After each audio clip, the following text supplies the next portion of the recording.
All right, and welcome to the Zenspath Entertainment Network Extra Quarter, episode 26B. That's right, we're returning for the second half of our Game Awards 2023 discussion. Last episode, the four of us went through the nominees, talking about them, going, hey, this will be a quick episode, and it was 2 hours, 2.5 hours, going over who we thought was going to win and who we felt should have won.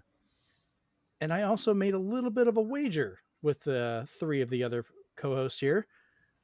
Whoever got the most right was going to get a $50 gift card to the system of their choice. We will wait and have that at the end of the show because I'm a little surprised at some of the results of the way the spread went. So this is kind of funny. But those waiting in great anticipation, starting off, Steven. Hello. I was like, he just nodded his head. I was like, this is an audio thing sometimes. Rachel. Hi. And finally, Chris. Yo. Yo, Chris. So the Game Awards, they happened. We all watched them. It was one of the first times I've actually sat down and watched the entire Game Awards instead of just catching notes later on, because we were all making fun of it and saying things, which was great. We did not stream it or anything. We just talked crap all by ourselves, and it was fun. Mm-hmm. So we're going to go through talking about a couple of who won and some of the stuff going on and what we found interesting about the show. So starting us off, the Game Awards this year, it's got a bit of a controversy. I guess we'll go ahead and get some of that out of the way to begin with. We know that the Game Awards are definitely a corporate thing. Definitely involved with very much of Rachel. Would you do us the pleasure? Corporate greed. That's definitely a clippable one for later. So, but IGN actually went and looked at the whole time that they had. Only 18% of this award show had anything to do with awards. 82% of it was for ads and other things. What you got, Steven? I would wish that IGN would have compared it to the Spike TV VGAs. Oh, God. Because that number would have been even more skewed. So I think people are complaining to complain, really. Yeah. Yeah, but we also have complaints. I personally would prefer that everyone giving out speeches in the award show would at least have as much time as Hideo Kojima did, and then give out the advertisements. Oh, but that's his boyfriend. Exactly. So, equal treatment. Oh man, I was watching that and Jeff was like watching with admiration as he was talking.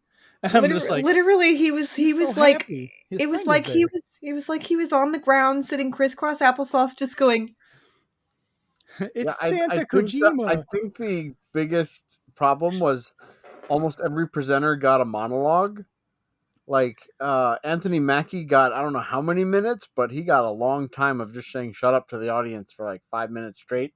And then we wasted a full 3 minutes on Gonzo just telling us what the indie hey, you leave my puppet alone. You leave Gonzo alone. Okay, this is going to be a bit of a biased argument between all of you. I know it is. I agree.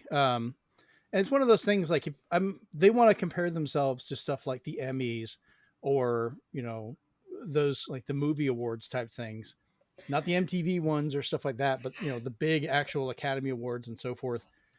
It doesn't feel like they're actually treating the developers the way that, people in the movie industry are treated during these productions. Because you don't watch the Academy Awards to see movie trailers or, no, you don't. Like that. I will say that, they're poking fun at people is very common at like acting award shows. It's normally done tongue in cheek and for funny, which is exactly why Christopher Judge did what he did. So, well, there was some comments made by a few developers about that, though. I know. Which I understand what you're talking about. I do get that. But yeah. Well, go ahead. No, go ahead. Well, I'll talk about that when we get to that part. So, well, like for some of that, we're talking about like how long, Kojima got to talk versus how long some of the people that won talked. So Game of the Year, we'll go ahead and jump ahead to that one really quick. Larian Studios won that with Well Baldur's Gate deserved. 3. Yeah. No one's shocked. Yeah, no one's shocked. I think that's one of the ones that for all four of us across the board, we're all like, yeah, it's going to be Baldur's Gate 3. We were all right. Yeah. So they got just around 30 seconds is all they were given. And then I went back and was counting through some of the other conversations, and Warframe got almost double the amount of time just to talk about an already existing game with them just sitting there talking and doing stuff. And I'm like, they're treating this like they didn't even get an award. They're just up there talking about it and giving all that time. Yeah, they treated it like Winter E3. Say what? They treated it like Winter E3. And I would be fine with that if they were just honest about it. Don't make it an award show. Like, you can give out stuff for some of these things, but just admit what it is. Like, hey, this is an event for people to see these things. And just hear me out. Yeah, go for it. Do less categories. There's that too. Do less categories for the award. Minimize it, because there was 31 categories? Something like that. Do 15. Cut it in half. Then give more time for people, the developers, to do a little bit of talking. More times for announcements if they want. And yeah, just minimize it. Cut down on the categories. Although, because I saw a lot of behind the scenes stuff on TikTok and such. Was a reaction. They had the entire development team of Baldur's Gate watching the awards, and they all like cried and hugged and cheered when they got Game of the Year because they didn't know. Yeah. But the guy in armor probably did. I like his argument. It's like a suit of armor is still a suit. Yes. And it was hilarious that I saw another clip of Dr. Disrespect, who did win a creator award one year, like just staring at his award when the anime Avatar Iron Mouse won, and he was just like off screen. He was like, "You can have this back." Oh no! He mouthed it. He didn't say it out loud, but he mouthed it. He was just like, "Thank you." If this is a joke or a comment from Dr. Disrespect, then basically that's just some angry internet guy that I really don't. Like, he wasn't mad. It was just for me. It was a funny reaction because I don't think I mean, yeah, it's funny, but he was like, wait, somebody won who was a Avatar? Okay, but I have a lot of respect. He's just an avatar, basically. He was wearing graphics. I have a lot of respect for VTubers. They work very hard, and getting those rigs all set up is actually very expensive. So yes, I don't. Like she actually thanked the person that did the work on that too. She didn't just, that was kind of a nice touch. So it's, but anyway, we'll continue going down our little thing here. Yeah. So what I was talking about with the Christopher Judge stuff is the fact of he had made the joke about his speech the year prior, which kind of led to some of this issues in its own way. Yeah. Because he spent 8 minutes rambling on. But he said his speech last year was longer than the Call of Duty campaign this year. Listen. Oh, snap. He's not wrong. And well, here's the thing. Like, even when they went to the cameras, like a lot of the people in the audience, it's not like everyone was laughing. There's a lot of people that were like, holy crap, like straight faced or kind of concerned. Well, the thing is coming from a contract standpoint, as him being a voice actor, him bad mouthing that basically just put him on the blacklist for working with that company ever. Which he didn't care to work for them anyway, so it doesn't really matter. So some of the complaints came from Sony themselves, though, because one of the bigger ones, quote, funny, but yeah, the metrics that Call of Duty absolutely destroys all of the God of War games, probably combined, to be honest, is also equally laughable, if not more. That's from Ajinkya Lamea, former Infinity Ward developer, current senior systems designer at Bungie, which is part of Sony. And then Sledgehammer Games' Darcy Sandel stated, quote, honestly, as Call of Duty developers, we've heard way worse. Exactly. But we don't expect it from a peer at an event that's supposed to be celebrating this year's achievements in gaming, especially with all the information that was leaked about its development. Okay. Which was about crunch. Okay. So I'm rolling my eyes because one, he said it as a joke. This happens at award shows all the time. Literally all the time. They riff on each other and all this kind of stuff. It happens literally all the time. And they make it part of their speeches and acceptance things at the Academy Awards, the Golden Globes, all of this is part of it. And I said, so why are you acting so insulted for something that And it happens was at a right normal? after a self-depreciating joke. He was making fun of himself first. Yes. It just goes to show you, at least even the people who used to work for Call of Duty, just how butthurt they can be about things. It's like, be the better man or better woman and just don't say anything back. Or you could agree, take it on the chin, Yeah. and just, Like, what about all the players, people who paid for your game saying, this is just Call of Duty 2 stuck inside Call of Duty 3 because that's what the game installation says. Yeah. Like, go after them too if you're gonna just go after a small comment about the campaign. I'm sorry. I'm just like, oh, guys, you can't take a joke that would happen at a normal award show and you're gonna have all this commentary on it. Oh, get a grip, guys. Really? Like, I'm sorry. I'm not insulting them, but I'm like, guys, this is just how award shows work. If you're gonna compare yourself to the Oscars and you're gonna do that kind of thing, this is what's going to continue to happen. So you better get used to it. Well, I think part of the problem is the fact that they not only allowed that kind of a joke, it wasn't an off the cuff. They scripted it in there, but didn't tell people. It was teleprompted. And I think that's part of it. It's like, hey, so the people involved in this, and it ties into the fact like they're making jokes at the expense of stuff that's going on. While there's also the argument they've completely ignored what's actually happened with developers this year. Not once was it mentioned about layoffs or any of the stuff. They had that would have been a protesters bad outside joke in talking poor about Well, it. that would have been a very bad joke in poor taste, and And that's you have to I'm kind of almost look at- glad that they ignored it. Because if they hadn't, then that would have been in poor taste for them to commentate about it. I mean, that's something that people are trying to fight for. I don't think it's something they should just ignore. Well, Yeah, because but there's here's a my time and argument. place for that Yeah. kind of thing. Well, here's Yeah. my argument. There's an entire 5-minute speech Jeff Keighley made just because Kojima was not being treated well by Konami. Just for him, he made that whole section, brought that year's show to a stop to talk for that whole time. Yet the entire industry is seeing a record amount of layoffs and not a single mention of it's made. Not that, hey, we're thinking about these people or the industry's having, going through this stuff. Nothing. But he'll stop and talk for one guy. Well, And was that's kind of Konami at everyone's the like, awards, wait a though? minute. Was Konami at the awards that year?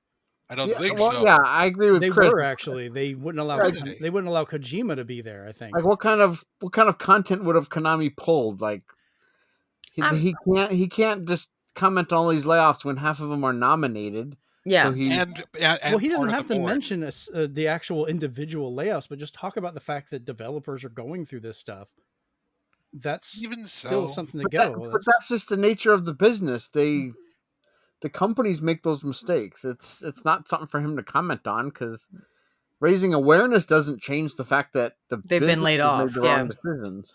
not That's only the that, problem. but he has to, he has to go where the money goes. He can't badmouth the people that are giving him the paychecks to make these awards. On the other hand, we can talk about this stuff, rant about Jeff afterward, and nobody's going to pull their support. Like, he did ask for an honest what did you think on his a poll before, so True. people voiced all their opinions straight to Jeff Keighley there, so Mm-hmm. Yeah, we're not saying it's right. We're just saying what is. You know what I mean? I don't know. It kind of feels like we're You gotta, in this case, you gotta kind of pick your battles. Like I said, if they're gonna be an award show, a proper award show, there's gonna be tongue-in-cheek jokes that are gonna be very insulting. There might be fights breaking out one day. You never know. Punches thrown. Who knows? But it's just, this is what being an award show is like. Eventually, they might not be doing announcements anymore. It might just be the way a normal award show functions. We don't know what it's going to turn into, but there is a time and a place. basically And Christopher Judge was Chris Rock and Call of Duty was Will Smith. yeah, I wouldn't quite go that far, but yeah. Well, But- the whole thing wasn't needed. Like, they were protecting something that didn't need to be protected. That's my take on that. That's why I gave the comparison. Like, Oh, I agree. that whole thing was blown out of control, and then even in that aspect, Jada was like, it wasn't a big deal. Like, we're not even married. So it's like, who knows? All right, so real quick, I will run through a few of these that were listed off of who actually won. So we talked about the most anticipated game, which went to Final Fantasy VII Rebirth. Shocking, who saw that coming? GTA 6 wasn't on there. Best adaptation went to The Last of Us. No surprise. Best multiplayer went to Baldur's Gate 3. Best sports racing was Forza Motorsports. So we actually got that one right. I liked it. Best sim strategy was Pikmin 4, which I thought was... I was surprised, but good job. Yeah. Which is funny because Rachel, you're the only one that called that one. Best family went to Super Mario Brothers Wonder. Best fighting went to Street Fighter 6. Not a surprise. Best RPG went to Baldur's Gate 3. Yeah, pretty much who knew. I still find it very weird. Best RPG. Well, yeah, that one was on there. A different one. Best action adventure was Tears of the Kingdom.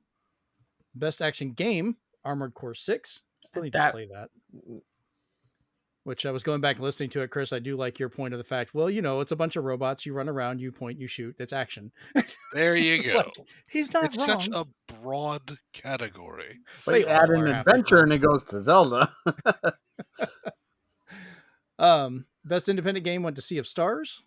Best community support went to Baldur's Gate 3. Best ongoing, weirdly, went to Cyberpunk 2077. Even if the game is done now. Right, as they announced that they're no longer going to do major support since they're done with it. So that's funny. Innovation and accessibility went to Forza Motorsports, which even I was surprised by until I went back and looked at it and saw everything that they did in there. Yeah, they can let a guy race without actually being able to see. I was kind of shocked at how well that worked. It's kind of cool. Though I still think Spider-Man 2 should have gotten it. I agree. Yeah. Best performance went to Neil Newborn. What's up, Steven? I was just going to say I would have changed all my votes if I knew what the website said and that the voting is 90% the board and 10% the audience. I would have changed so many of my decisions saying, oh, this is a sleeper hit.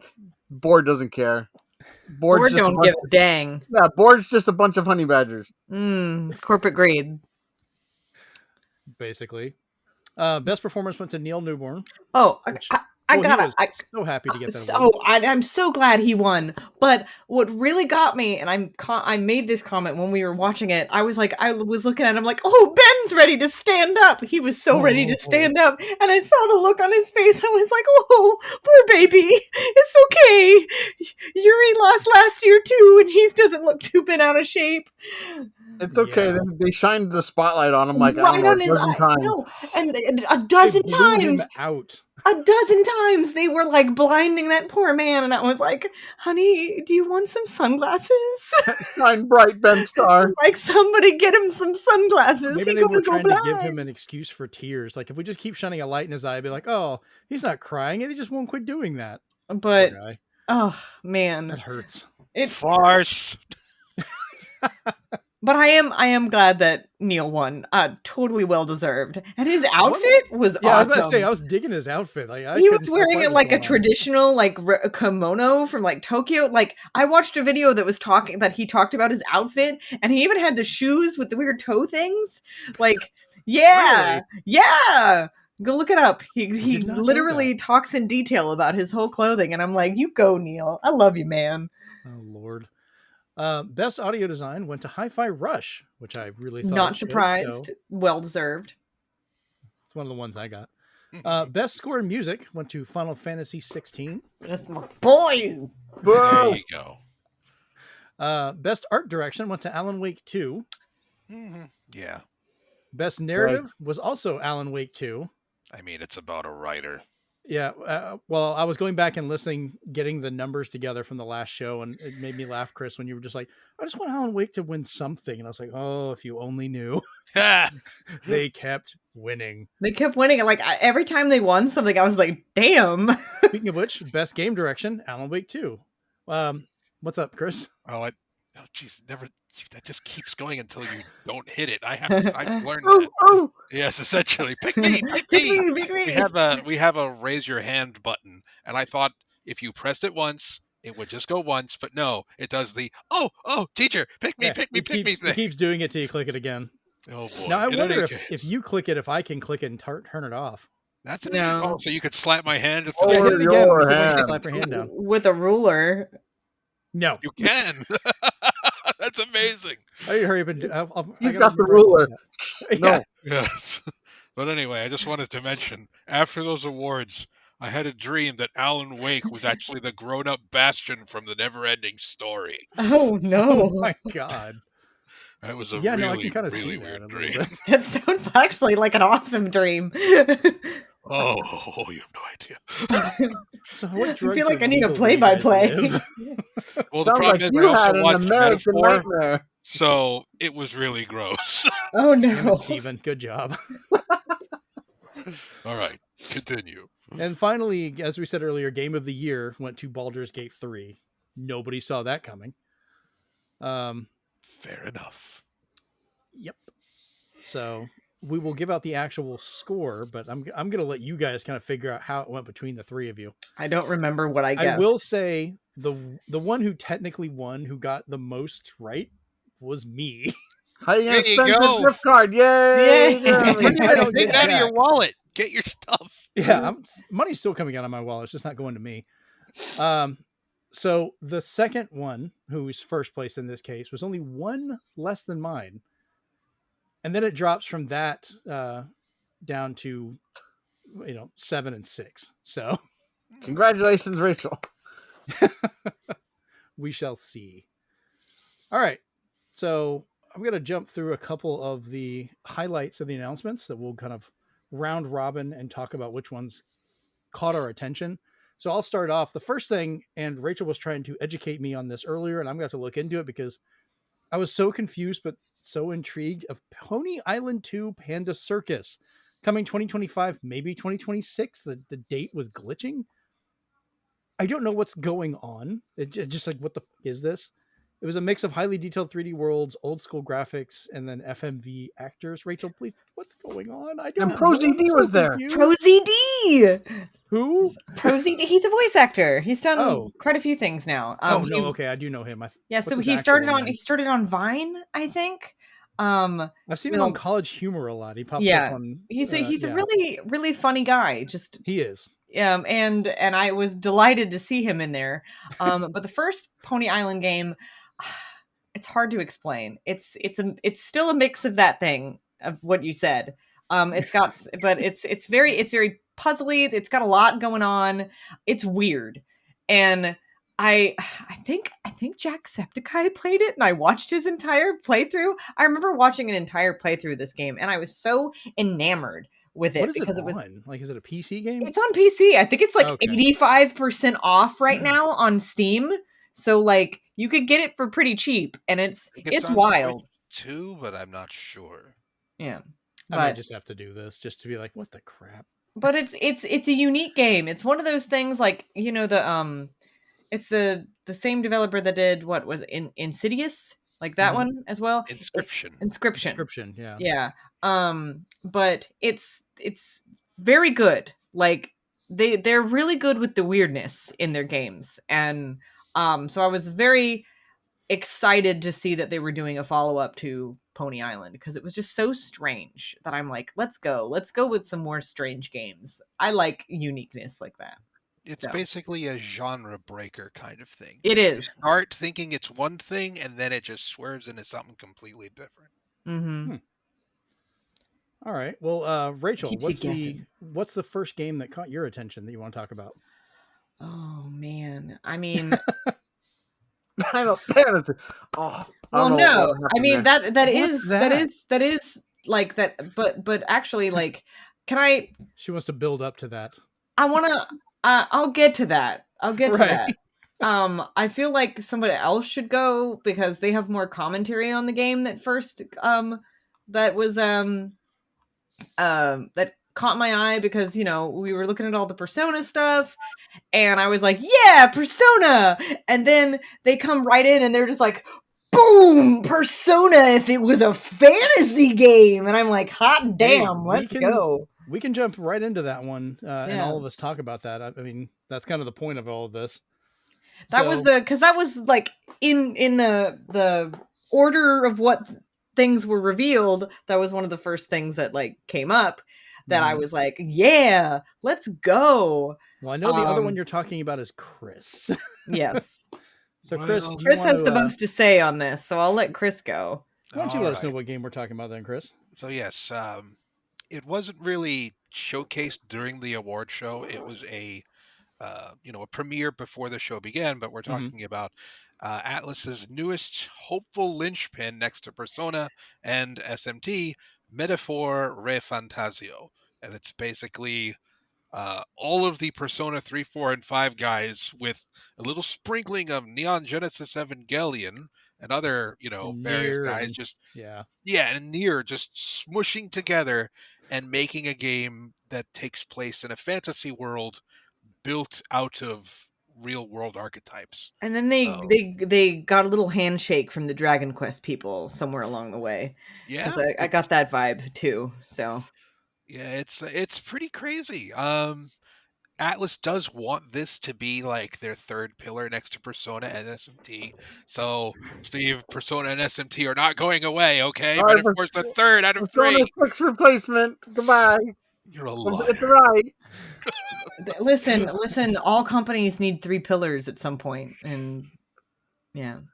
Essentially, I'm hoping that this is what Tokyo Mirage Sessions TMS / Fire Emblem was supposed to be, because I was hoping for demons, knights, action, factions, and we got idols and pop singing. And listen, I was okay with that, but when they re-released Tokyo Mirage Sessions on Switch, did it get an English dub or is it still just exclusively in Japanese? I think it's still exclusively in Japanese. Oh, that's the one thing that's keeping me from playing it, because it's annoying.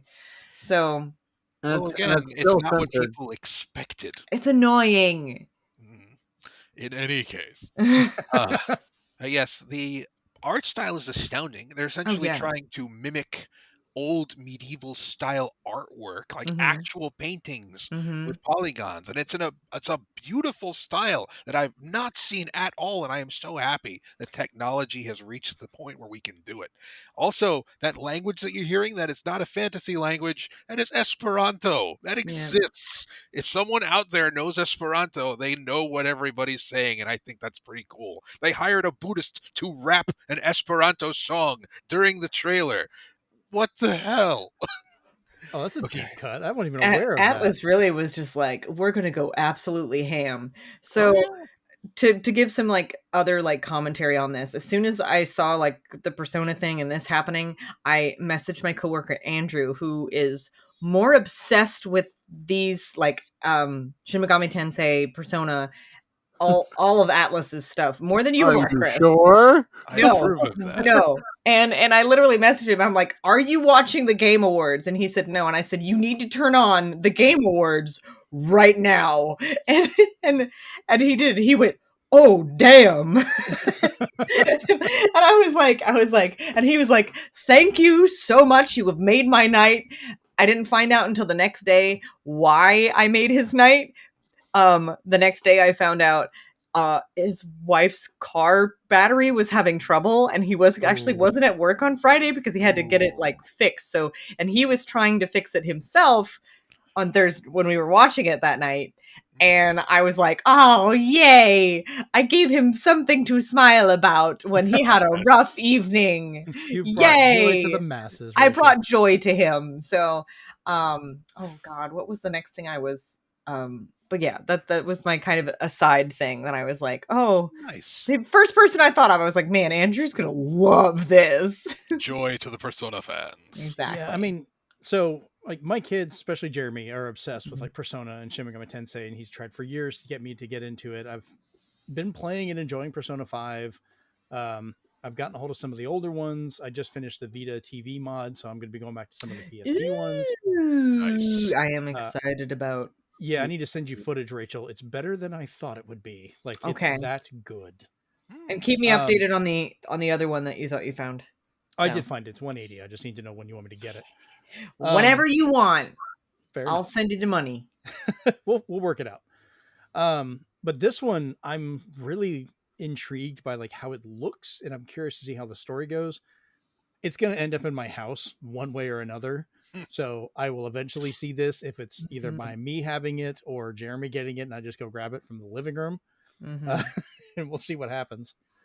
So I'm looking forward to talking about this one next year when it comes out. Oh yeah, for sure. And I think the next one I was excited about was Yeah, Rachel, go ahead. What's your next one? Sega. Oh, Sega. oh no! Steven is very grumpily shaking his head no. Why aren't you excited about this? I mean, I'm a little sad they didn't have anything Sonic to show, but I was also not surprised. I think I we've had kind enough of Sonic for We've a got while. enough Sonic right now. I think, you know, I was like, oh man, they could show something from whatever new Sonic thing they're working on with the movie or whatever if they really wanted to. Of course they didn't. I'm glad they didn't. But I was delighted to see God, I have to scroll up. I was excited to see Crazy Taxi because I loved playing Crazy Taxi when I was like a kid. If I ever didn't have anything to play and I didn't know what I wanted to play, I was like, I'm just going to do Crazy Taxi and drive people around to be dropped off by this taxi and run into other vehicles and So, stuff. And Rachel- some of what? Oh, go ahead. And some- just to make you feel old, Crazy Mhm. Taxi was one of the two games. I mean, you played it as a kid. It was one of the two games I got as a wedding gift. Literally anytime someone mentions Crazy Taxi, there's one song that pops into my head, and I the words Yeah, do not Yeah. no the words do not come in my head other than da da da da da da da da da da da da da da da da da da da that song. Green Day is just all over that. But it wasn't Green Day singing that song. Oh, I don't think it was. Yeah. that makes me wonder what music they're gonna have, because the music is such an important part of that. Yeah, so I'm gonna have to look it up. And then of course, the next thing that really really caught my eye was Visions of Mana, the Mana thing. Mhm. That Yeah. took me by surprise too. I did not expect a new addition to the Mana series to be announced. Oh, well, I wasn't expecting us to ever get a new Mana game. I thought it was dead in the water. I thought whatever was out was what we were going to get forever. There wasn't going to be anything new. And so, but the moment I saw like the very first second of that trailer, I was like, that's a Mana game. And I think, Jeremy, you and I had like probably the same exact As soon as thought. I saw him, We were like, that's, and then my second thought was, I wonder if Joey is watching this. So, but it looks. I'd love to hear his response. Oh, me too. But All right, Steven, what about you? What's the first thing that caught your attention that you wanted to talk about today? Well, do you want me to respond to what they just talked about, or do Yes. you want me to do something new? No, you can talk about those, because I was going to talk about them a little bit when my turn comes around again, anyways. Okay. I'll go with what was the last thing said first, and that Mhm. was the new Mana game. So far, they've thrown, I think, 2 or 3 attempts at the Mana series, maybe 3. Mhm. And none of them have stuck.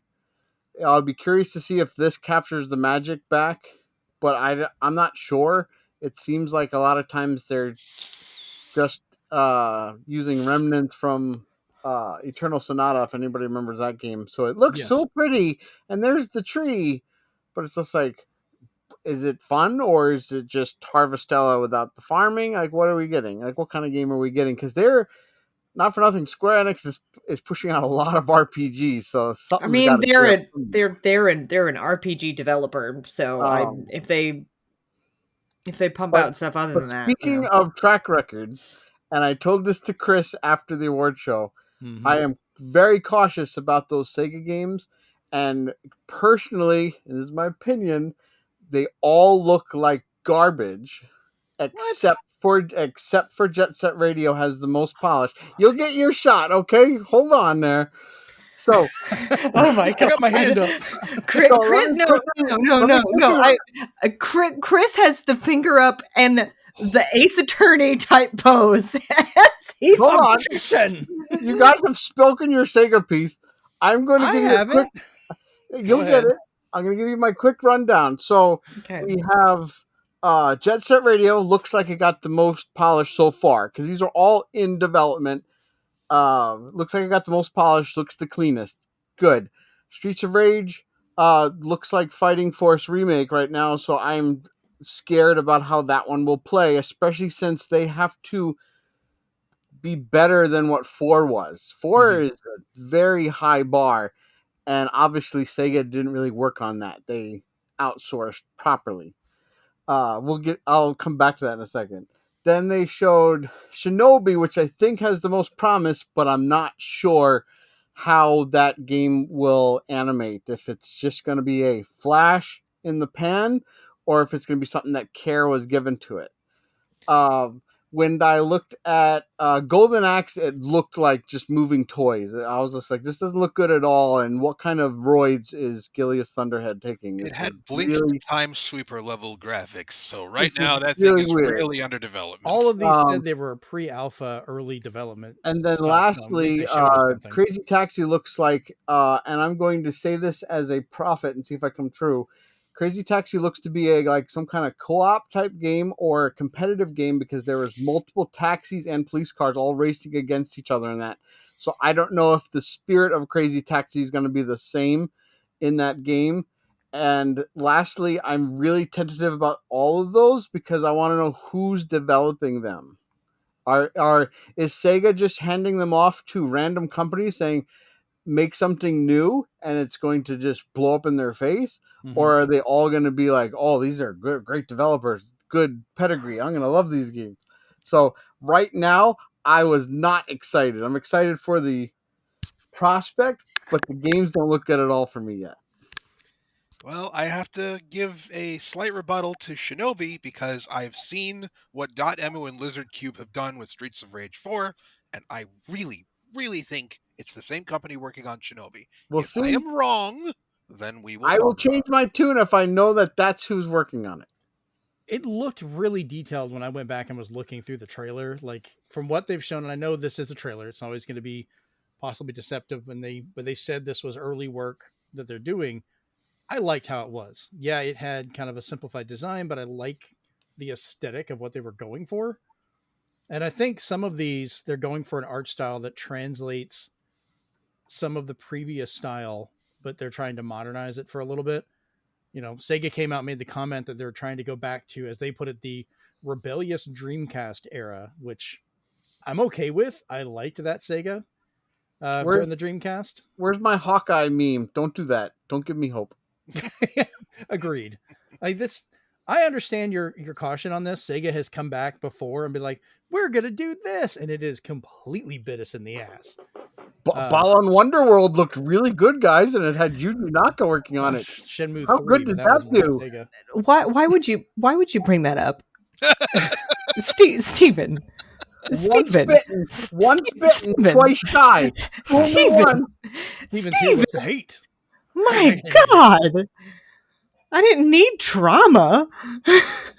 Well, you know, we do have to look at things in a realistic way. If Sega wanted to Sega. break the internet, they could have said, we're not announcing any of those 5 games. We're just giving you Skies of Arcadia 2, and the world would have exploded. Literally, no. The world wouldn't have exploded. Everyone would have, shat bricks. Most people, honestly, would have been like, what game is this? At this point, not that many people know about Skies of Arcadia. And then the Not four many of us loved it. The four Yeah, of us we would have would be been excited. screaming. But I think these games they've listed, more people are aware of, and they would get that reaction. Now, it does point out that while they listed these 5, they do say there's more. So I'm curious where that's going to go. What if they are doing Skies of Arcadia and they just I- haven't what They if- are, they're not done going to yet? say a damn But- thing. What if I'm it trying turns out to be a collection and they call it Sega Smash Pack Volume 2, finally here? Oh my I God, I'd doubt be so happy. I would laugh so hard at that. They would never sell those as a compilation. They want to squeeze all the money they can get. Are I you agree, sure? but I really like Steven's idea on that. My I'm not saying daughter. it's a bad thing. I'm just saying Rick it's not Johnson very had to be like, likely. "Are you sure about that?" But let me, I mean, what the point I'm trying to make, if you guys get, is I think the reason they chose these 5 games, because yeah, we've got other titles we want to see and so forth, but out of most knowledge of Sega for over the generations of what people have played, these 5 I think are going to be more recognizable by the general majority of people. You know, like our Yeah. local arcade they got opened up here, they have a Crazy Taxi machine. A lot of kids know what that is from different generations or playing things. I just You don't know why they picked Streets of Rage after what is out. I don't either. That's the one I'm kind of wondering why so 'Cause even quickly his after the art other one. of in that 2-second trailer of Streets of Rage, it looked like Four's design, like the same yellow and headband and old beard and stuff. So The like, thing about Sega is, uh, I hate to bring this up because it's really mostly rumor, Uh-huh. but there is a bit of a rivalry between Sega of America and Mhm. Sega of Japan. Oh, is that still So going on? when Sonic Mania does well, Sega of Japan does not publish the numbers, especially after Sonic Forces. They still Oh. have not published the numbers for Sonic Mania. They don't want to admit that it did well, and they just want to bring Sonic Superstars out. I feel the same thing is possibly happening with Streets of Rage, but Mm-hmm. don't quote me on that. We will see, though. We will see. That makes sense. That actually, God, I didn't realize that crap was still going on. I think What they'd grow out of this. can we just put them in a room together and just let them fight it out? I mean, they'll hug each other afterward. It'll I just don't think yeah, anyone will and walk you're out of that right. room. You're right, Christian, because then they probably are the answer to Sonic Frontiers is then the Sonic Mania team brings out Penny's Big Breakaway, and they're like, "Oh, this is better than the Sonic games, the 3D ones." Well, we will see. I'm really hoping it's good, but we won't know until it's out. But yes, so far so good. We'll see what happens. Yeah, I'm very curious.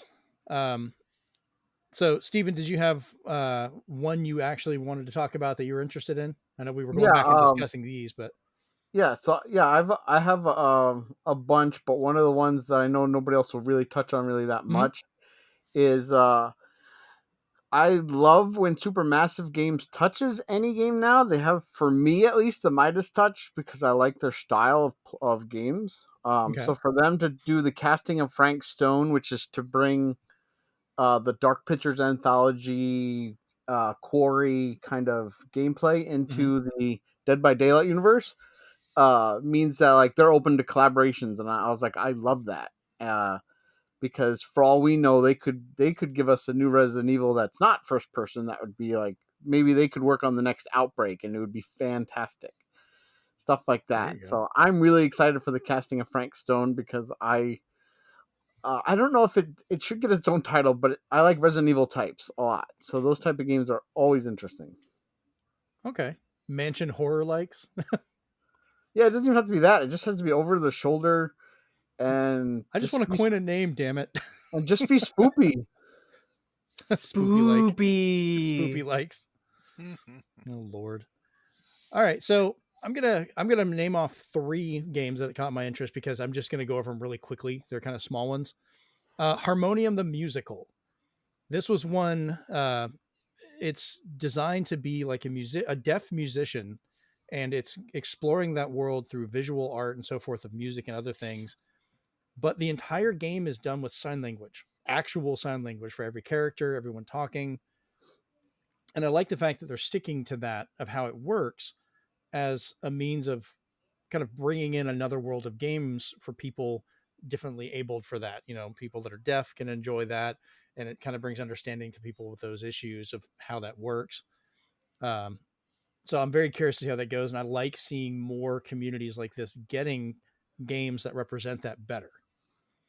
The next one is a game called Thrasher. This one caught my eye because it's from the artist and composer of Thumper, which I have put a lot of time in on multiple formats, be it on PlayStation VR, my Switch, my PC, whatever. I'm playing that game.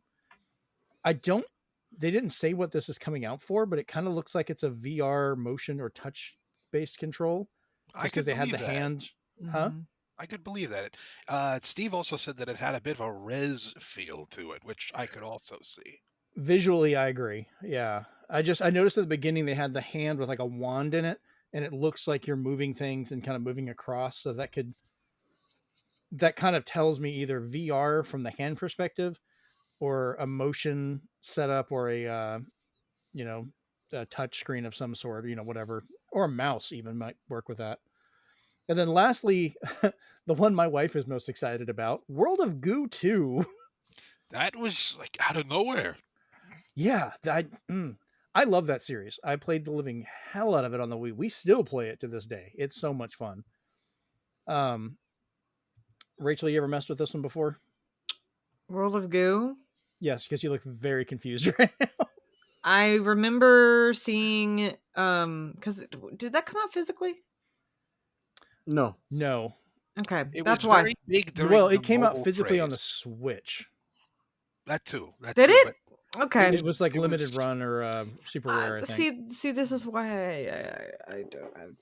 yeah, it came out during the mobile touch craze. It came out during Angry Birds and Well, it was one see, of the that's very why. first WiiWare games too. See, that's Yeah, why. because they had World of Goo, and then when the Wii U came out, they had another game where you just set things on fire. I don't. Yeah. Oh, no, yeah. Never heard of the first one. So You should try it. It's really cheap on Steam. I think you can get it for a couple bucks. But it's It's really a very fun like if with a mouse. Tim Burton was simplistic, what it would be like in terms of art styles. Never heard it described like that, but I kind of I dig it. Wow. I mean, it does have that amusing darkness feel. to it. using Tim Burton as an example. Good play, but it didn't grab me. You know how to talk to Rachel. Yeah, good play, but it for whatever reason didn't grab me. Oh. At the very least, watch a playthrough. It's a Okay. quick game. I will be watching another playthrough Pony Island because I've now forgotten every moment of it. That's always good. Yeah, but see, seeing that sequel, I don't know how you could forget anything that happens unless you're just like traumatized and trying to lock it back. I don't know. All right, Chris, you're up next. What is another title that caught your attention? Well, we've talked about most of them so far. I was very impressed by the whole, Sega still lives kind of thing. And, Mhm. I am going to stop myself from continuing to talk about metaphor. But, Good self-control. Come on, air your grievance. You can do it, Christian. all right. I uninstalled Cocoon and I'm playing Pizza Tower again. I'm not bitter at all. Look, in solidarity, I don't have Cocoon installed on anything, nor do I have Pizza Tower. I'll buy Pizza Tower at some point and try it, okay? Yeah, If you like Wario Land 4, There it you'll is. like Pizza Tower. Okay, that is And it's also one the of best way to those- get that argument with me. It's one of those amazing one guy did everything games. Oh, okay. Yeah. Yeah, I don't want Hopefully to this get goes into better it than the guy that made too Fez. much. Well, that's the thing. That's a funny thing. Cocoon, I've described it to everybody who's asked, is a mix between Fez and Mhm. Tunic in terms of Oh. gameplay and appearance. And that's not a bad thing. It's a beautiful game, but it's one of those, how do I put this? It's like those independent French films at the Oscars. You don't hear about it until you watch the show. And he also told me it's fun to play, but not to watch. Oh yeah, no. If I played this and you Mhm. guys were watching, you'd be bored out of your skulls. But like many good point and click games, once you figure out what's happening, once you put that rock onto that crevasse and you see the whimsical, amazing music and the gate open, you're like, oh hey, I must not be that stupid after all. But then everyone watching is just like, you did the thing and that happened. Can I go get a drink? So yes, Cocoon is beautiful, but it's definitely a single-player game. Pizza Tower, at least, it's got the fun, crude hand drawing and the psychotic Italian chef. It's fun to watch. Psychotic Italian chef. Okay. Psychotic Italian chef. Interesting. Oh yes. Aside from that, honestly, I don't remember much from the award ceremony. Aside from Blanked out. the pleasant amount of sleep that I got. They put metaphor at the beginning of the award ceremony. I was done. And I'm I got what I came here for. Exactly. Good night. So yes, Typical you guys guy. go Promptly ahead. falls asleep. I'm pretty sure once you guys start talking about stuff, I'll be like, "Oh yeah, that." But Yeah. you Yeah. start off. I was about to say you just could be asleep in the background. Yeah. Oh, that's great. Good night. Oh man. All right, Rachel, you're up next. What else you Okay, got? I have some mild, quick commentary to make before I move on to Sure. bigger things. Poor Spider-Man 2. I just gotta say, they got nominated for all those awards, and they got nothing. Shades of 2018. And I'm like, wow. I was They are the Leonardo DiCaprio now of the Game Award. yeah. They're nominated for Listen, like 8 things so far, and they've lost them all. listen. I mean, they've got a few more games in development. They got that Wolverine thing. A couple of other things like going on. They'll win something eventually, but for right now, just call him Leo.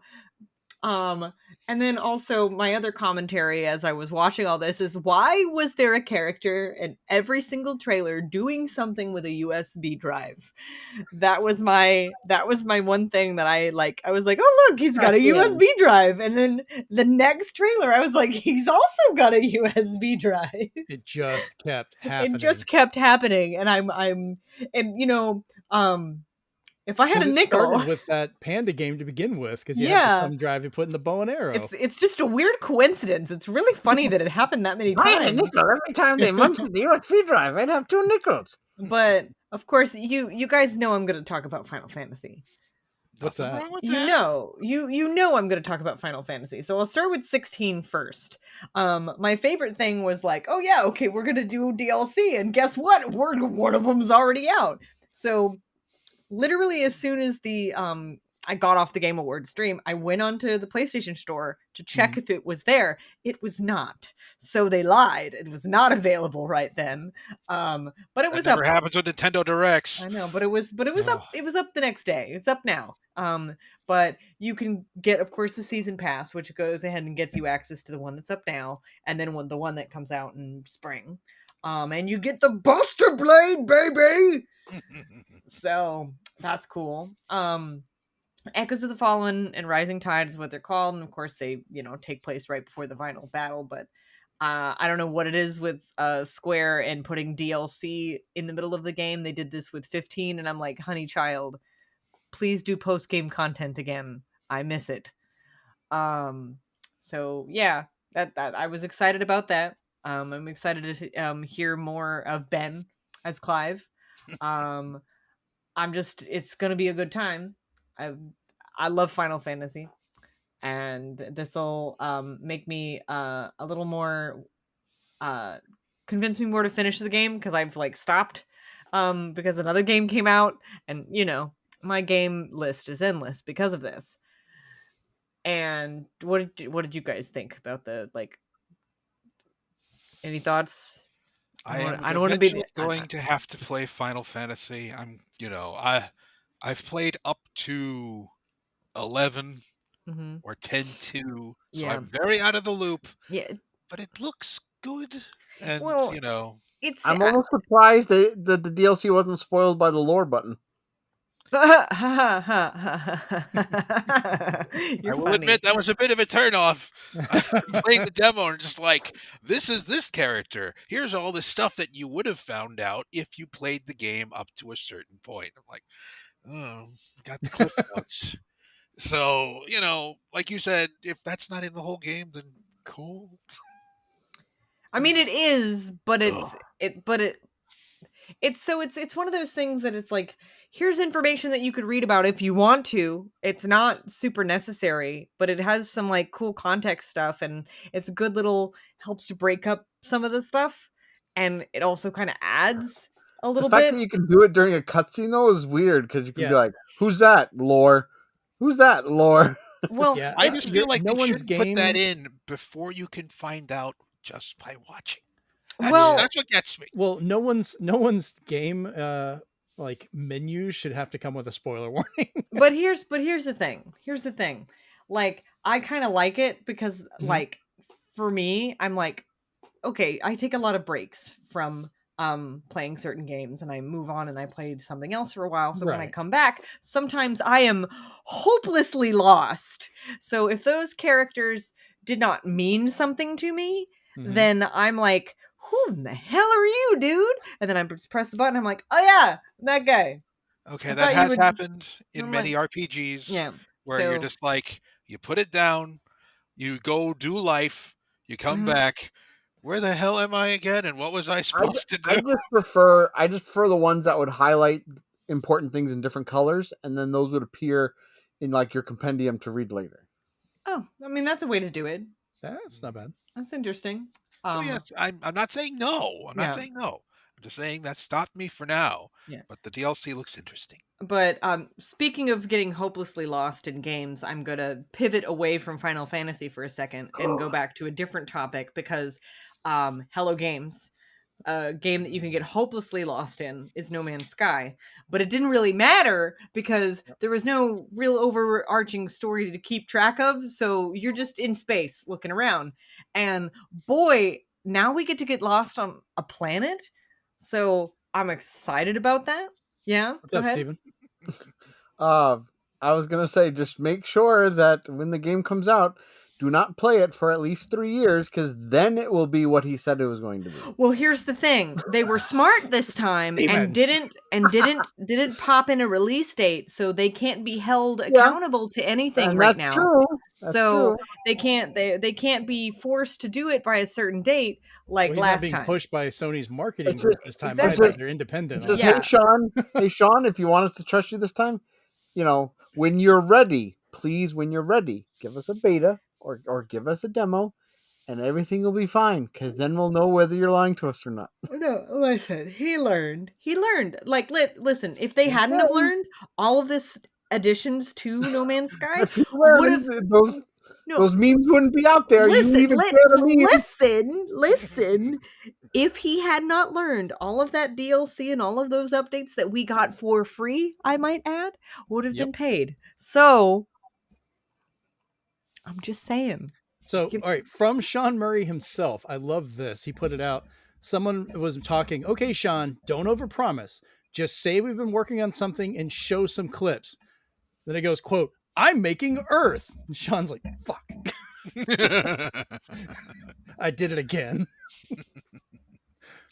But I mean, it looks good. It looks good. It When No does. Man's Sky came out, we did not know who they were. We didn't have prior work. We didn't know the level of detail they would go into with stuff. And yeah, it was Mhm. rough when it first came out. Yeah. Still I fun, but feel- rough. Yeah, but it's gotten, oh my God, so much better. Yes. But now, But it's I- almost overwhelming with how much stuff that's in it now. And I just ignore the things that I don't like or I don't want to That's deal life. with. So, But like now, I have more faith in the ability of what's going on with this, both in how it's going to run, how it looks, having the multiplayer already there, which they said the trailer was showing multiplayer. Like they already went right into that. Oh, that's good. Because they said all the footage was shot in engine during a multiplayer. So that's what everything we saw was. And I actually feel we're going to get something better this time starting off. And I like the idea of taking all the mechanics and everything built to make a universe and then inverting it and shoving it all down to make one planet. Yep. Which he claims is 1-to-1. That could be his crazy claim. I mean, I think, Steven, you compared him to Molyneux. My argument was the fact this is like Molyneux, but he actually makes shit. Oh, Like, Oh man. this will be a Man, playable damn. thing. I'm not going to be worried about, is a tree going to grow? It's going to actually do something. So, yeah. Does But anybody remember the name of that game? It's got two in the series, but you started on like an underwater craft and you had to collect resources to make it to an island. Subnautica? I think No. it was just called Raft. Raft? Was it might have been Subnautica though. Subnautica Could have 1 and 2, I think. Well, Subnautica has some like lore stuff and some other things. So mhm. Let me see if you're right really quick here. Yeah, okay, it was Subnautica 1 and 2. Hmm. So, see, I know things. I didn't play those I games, but I know things. now I could be a grumpy old man. I have a T-shirt Could be. upstairs for it, and basically say that I'm going to tell you guys the truth about this game. But again, just with all the S's in this whole series, Sega and now Sean, if it's another game where all I do is collect resources and it's the most mundane, boring tasks I've ever done in my life, Hmm. I will hate it like I hate No Man's Sky. I was overpromised with No Man's Sky, and the fact that I have to worry about my oxygen and collect a bunch of plants when I'm playing co-op, I'm like, this isn't fun. This is work. I want to have fun. I can't get on my friend's ship. He can't get on mine. There's no fun to be had right now. I was just like, Starfield is like a more realized No Man's Sky for me. Yeah, I'm just really curious how the mechanics are going to work for what you can do with multiplayer. Like I am. Well, I mean, They I don't saw really show that. I'm wondering. were we not building some houses and stuff in it? Like I But saw what are you going to that. give me that Lego Fortnite can't provide at this point then? Because I can build Little houses Otter there. Boy, I can adventure together Get the there, and I can Burrow? do it for free. Little Rabbit Warriors. I don't know. There's we'll find out. Okay, they're intentionally not telling us stuff. Big You don't old gotta know ogre that everything looks right out the bored gate. out of their mind. I'm all about fucking around and finding out. So Oh man. It dawned on me, Rachel, did you even, I didn't hear if you said the name of the game or if you just went straight into describing it. it's called Light Pre-Order No Game. Light No Okay, Fire. Light No Fire. Yes. Which is, really funny because it's like, that made me think caveman fire, big stick. Oh. You know, light fire. Oh man. Fire. I think the best way I heard it described was Fantasy No Man's Sky. Like I Fantasy noticed No when you Man's got on Sky, the yeah. dragon, it takes off just like a ship does in No Man's Sky. Like Listen, it literally listen. lifted up and went. I was like, It's gonna turn out to be No Man's Sky DLC. If it ain't broke, don't fix it. Reuse animation and save yourself. But it is. Disney But it does is, it all the bro. time. oh, it's early. We don't have a release date for it yet. Like I'm not gonna get mad at them showing stuff. Give it Like, I'd rather be time. honest and Give show it. time. Next Yeah. episode, I'm wearing my grumpy shirt. Okay. But yeah, I wanted to pivot to that. But should we pivot back to Final Fantasy? Do you want me to have my unhinged time? Well, I was gonna say, Steven, did you go through the rest of yours?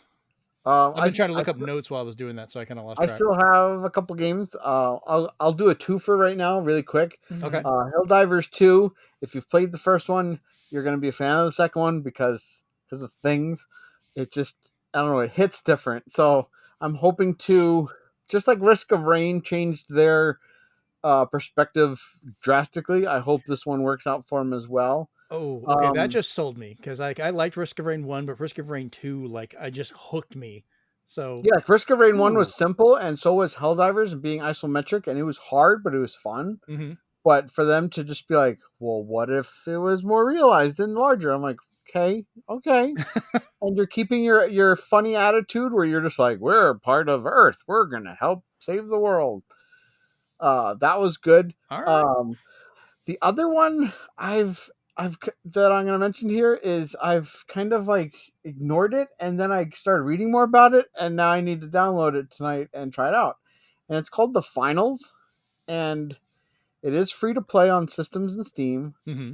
But the thing about it is every single part of the game is destructible, from the ceilings to the walls to each other to objects. And then you can take all that garbage and make barricades. So I was just like, okay. And they were talking about how you could like blow through the ceiling, land on somebody, or just explode through a wall. And they said all of it is done in real time due to their impressive cloud tech. So I was like, okay, you're a fully realized Crackdown 3. I need to try you out now. And the fact that it's just over the top, I was just like, I'm going to give it a shot since What you're are you not playing it on? exclusive. I don't know. Whatever you want to download it on, I'll download it on too. But you don't have Sony online, right? So I have to get Xbox. Okay, Yeah. so I'll download it on Xbox. Okay. But I was just like, what is this game that's giving me my favorite game term, and that's destructibility? You want to sell me on a game, just be like, you can destroy that building. I'll be like, sold. So you're a huge Red Faction guy back in the day. Red Faction, especially Armageddon, and especially Guerrilla, sorry. One of my favorites, and Teardown is a love child I need to have on my consoles already. Okay. All right. So I guess Rachel, you wanted to finish off your Final Fantasy stuff? My unhinged, yes. Let's just go and get that out of the way, I guess. Oh yes. So let it happen. Final Fantasy VII Rebirth. All right, everyone, drink break. We got the song essentially. Mm-hmm. We and there was a whole trailer, right? But we only got the latter half of the trailer at the Game Awards. There's a whole other like first part of it that we didn't even get to see really until after the Game Awards was done. Quick question. Yes. So if I'm remembering correctly from the time I've seen this, I think it was Final Fantasy VIII when they started having they'd have a song with someone performing it that kind of occurs through each of the Final Fantasies since then, or because I don't remember Yeah. there being one for 7. But I Right. think So it was there's 8 or a 9. so there's an opportunity for that in the original 7, which is the play that they do as part of the game's story. But of course, obviously at the time when this game was made, they hadn't really figured out how to add music in that way, I think. Because they had been working on it for quite some time. Right. And they didn't figure that out until I think the 8th. So of course now here we are all these years later, and of course they bring back Nobuo Uematsu and go, hey, let's do this thing, let's put a song in there, and we have a perfect spot to place it. Yeah, go ahead. Don't Go ahead, forget Steven. Final Fantasy VI. I mean, and a there's whole opera. Oh, I know, Opera Maria Well, Draco. okay. Yes, I think know. I think you misunderstood what I was asking. Not like music in the game. I'm fully aware of stuff like that.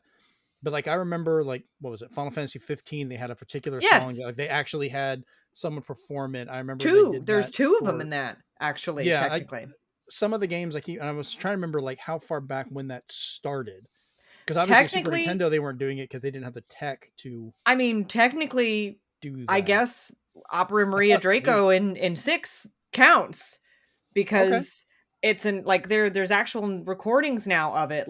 Video Games Live has done it. The Final Fantasy orchestra has done it as well. Right. It's a whole it's almost basically a whole opera. It's got lyrics. With lyrics, yeah. Okay. So technically, since I was like, since 6 is my baby. Yeah, Nobody compared to 6. Yeah, Hey, technically no since 6, if we're being technical, when the music actually started, with an actual performer being in there, was which is what I was thinking. Yeah. Yeah, which was 8. I mean, there's also other ones. Cool. One of them is Melodies of Life is another one. I'm trying to remember what game that was in. It was on 9? It was in 9. I about to say I remember 8 because I remember the credits had it. Yeah, the our paths they did cross, though I can't recall just why. Yeah, that's 9. That's 9. Yeah. Oh, cool. We just got copyright strike. Oh, look at Chris. He's ready for the game shows. Don't get me started. Listen, if we're not going to get I can name that in 2 notes. Yeah, listen, if we're not going to get a copyright strike from me muttering the Crazy Taxi song, I think we're okay. I only make that joke because you remember the one time someone tried to copyright strike us, they said it was because of you. It was the most BS thing. This was a year ago or something like that, where someone tried to claim one of our videos, one of the episodes, and they kept saying it was because of you. Someone was trying to claim the sound or whatever. That's why I was making that. I thought you'd remember that one. I mean, I do, but I don't remember what I said for them to do that. I don't think they even knew. It was just someone making a claim, but it just makes it's funny to me now. I've had to explain the joke. I've killed it. Yeah. Anyway, so continue, Rachel. Anyway, I just want to make a point of that we only got the latter half with the song, and the lady who sang it live, baby girl, bless her, she was having some difficulty and had to take out her headset. I don't know what was going on. But did you guys remember that? I was like, she's going rogue. Yeah. Did you guys watch the actual trailer itself, or did you only watch the stuff that was shown at the Game Awards? I watched the scary spoil on the edge of spoilers trailer, but it's not. It is, I've but only it's seen not. what was shown because I watched the diehard fan like yourself react to it, and he's like, "I'm scared if I'm going to be too spoiled and not want to play the game, or if I'm going to want to play it even more." And he watched it. He told everybody to skip to a certain timestamp in his video because he knew big things would be said if you hadn't played the new series. Because how many changes from the original it does. And then he was just like, I'm happy to say I'm still excited, but now I have even more questions. Yes, so as I watched it, I'm like, I have more questions now than I have answers. I didn't want answers anyway. But it starts with a phrase. And the phrase is, the world will be saved, but will you? And my question is what kind of Kingdom Hearts ass intro text is this? Yeah, I have not played the first one. So just so we're aware. You should. Why haven't you? I'm waiting for the story is complete. It became an argument. Not the story so far, like Kingdom Hearts. I want the story is finished collection. Listen, you could say it till you're blue in the face. It's not going to happen for a while. I'm gonna put it in my will. But Please of course, put the discs over the grave right there. we- Thank you. we see Vincent and hear Vincent in the trailer. And he's still hot as hell, still Vincent Valentine. No change there. They very meticulously show a Loveless poster. Like, I'm talking, they're zooming in on something else at this point, but they very pointedly show it. And of course, my like theory, like Genesis was one of my favorite characters in Crisis Core. Me going, Good oh, band. they did this with Vice and Nero. Why are they showing a Loveless poster? Is Genesis going to be involved? Probably not. Who knows? I don't know. And we got to see Sid Highwind. They revealed him. They did show him in the song part as well during Not smoking. One, where is his cigarettes? But I do have some context for that, which is in the ESRB rating thing for the game, about to it say, does that's mention probably tobacco use. So they probably just didn't show it in the trailer because Doggy. Because he was busy being a creeper. well, because media and smoking and stuff So like that. There's a how bunch of funny would it have I'll been help to you show out. that? How funny would it have been to show that in the trailer, right in between all these anti-vaping and everything else trailers they keep and running? that's probably why they didn't. That's probably why they had this trailer done very would be specifically so funny. because of cool, yeah. kid. Because here's the thing: canonically in the game, Sid has a pack Sid of Highwind, he's smoking all the time. I'm talking chain smoking, man. Well, it's like but- him and Solid Snake. It's like, But also, like, first off, he's got an Alabama accent, not just a nondescript Southern accent. It is a Alabama accent. Yes. Oh no. And I'm like, Rachel and I know exactly what that is. I'm like, honey, yes. I'm actually Oh, excited because, God. like, I need to hear this now. this is fun. And the first thing I thought upon seeing this man on the screen when watching this trailer was, I'm gonna cosplay this man and no one can stop me.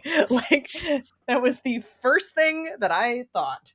And then my last thought was, but also simultaneously my first thought, when I watched it during the Game Awards, which was Aerith looks not like Aerith, but like someone else, but I'm too distracted right now to know who that is. Me watching the full trailer after and then reading some commentary on it, I realized who she reminded me of, like in her like pretty dress singing on the stage. I was like, oh God, she reminds me of Stella from Versus 13, which doesn't exist. And I got a little upset with myself.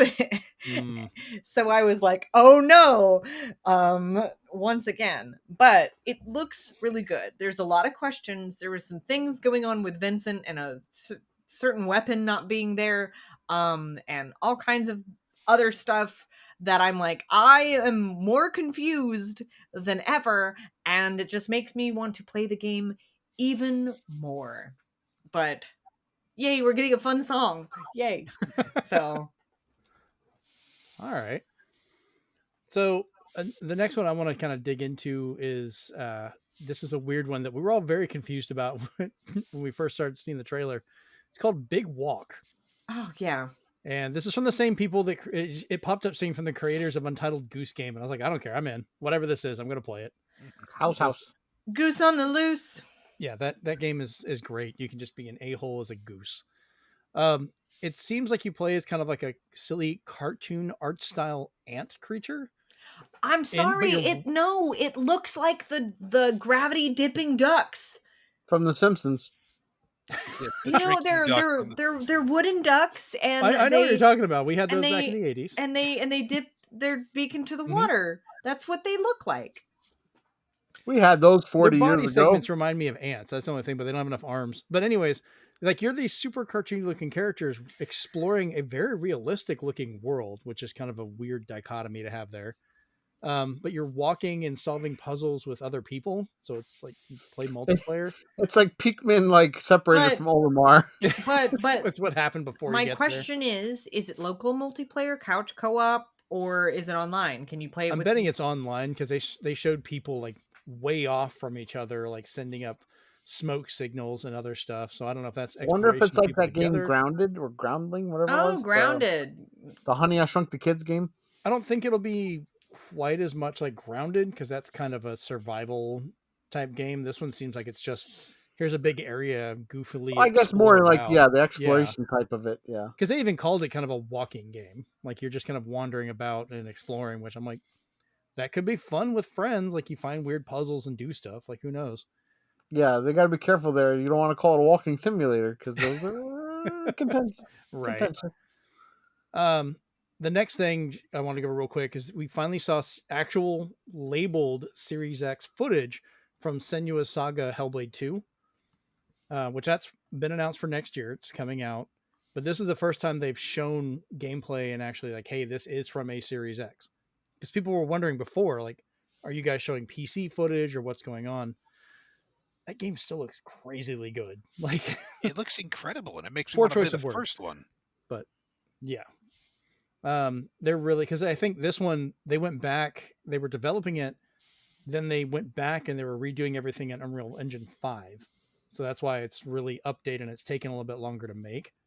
Because they were like, hey, we're still pretty early. Let's just start it over and do it with the new engine with all the new stuff. And I think it's paying off because especially the facial animation, like it was already impressive, but now there's moments where I'm like, okay, I know it's motion captured, but is that somebody in makeup? Are they actually showing a game? Like which one is it? Like it's very difficult to tell sometimes. So yay on that one. I'm looking forward to it. I think it looks better than OD. Well, we can go ahead and I wanted to dive into that at some point anyways. So let's talk about the Kojima in the room. Here we go. It's white. Here we People go. screaming. Yeah. Okay. So I'm gonna like the first thing I want to say, and I'm just gonna kind of mention this because I was gonna talk about it earlier, but look, I get Kojima is talented. I understand that for all the stuff he's made over the years. It's amazing. But it kind of feels like one of those auteur things where people are forgetting that it's not just him making these games. There's a whole group of developers and artists and other people that are working on it too that kind of seem to get left out when he gets mentioned. This is the John Romero thing all over again. It's also the fact that when you play one of his games, it's a Hideo Kojima presents a Hideo Kojima game produced and directed by Hideo Kojima with story written by Hideo Kojima. So I can understand getting lost in that.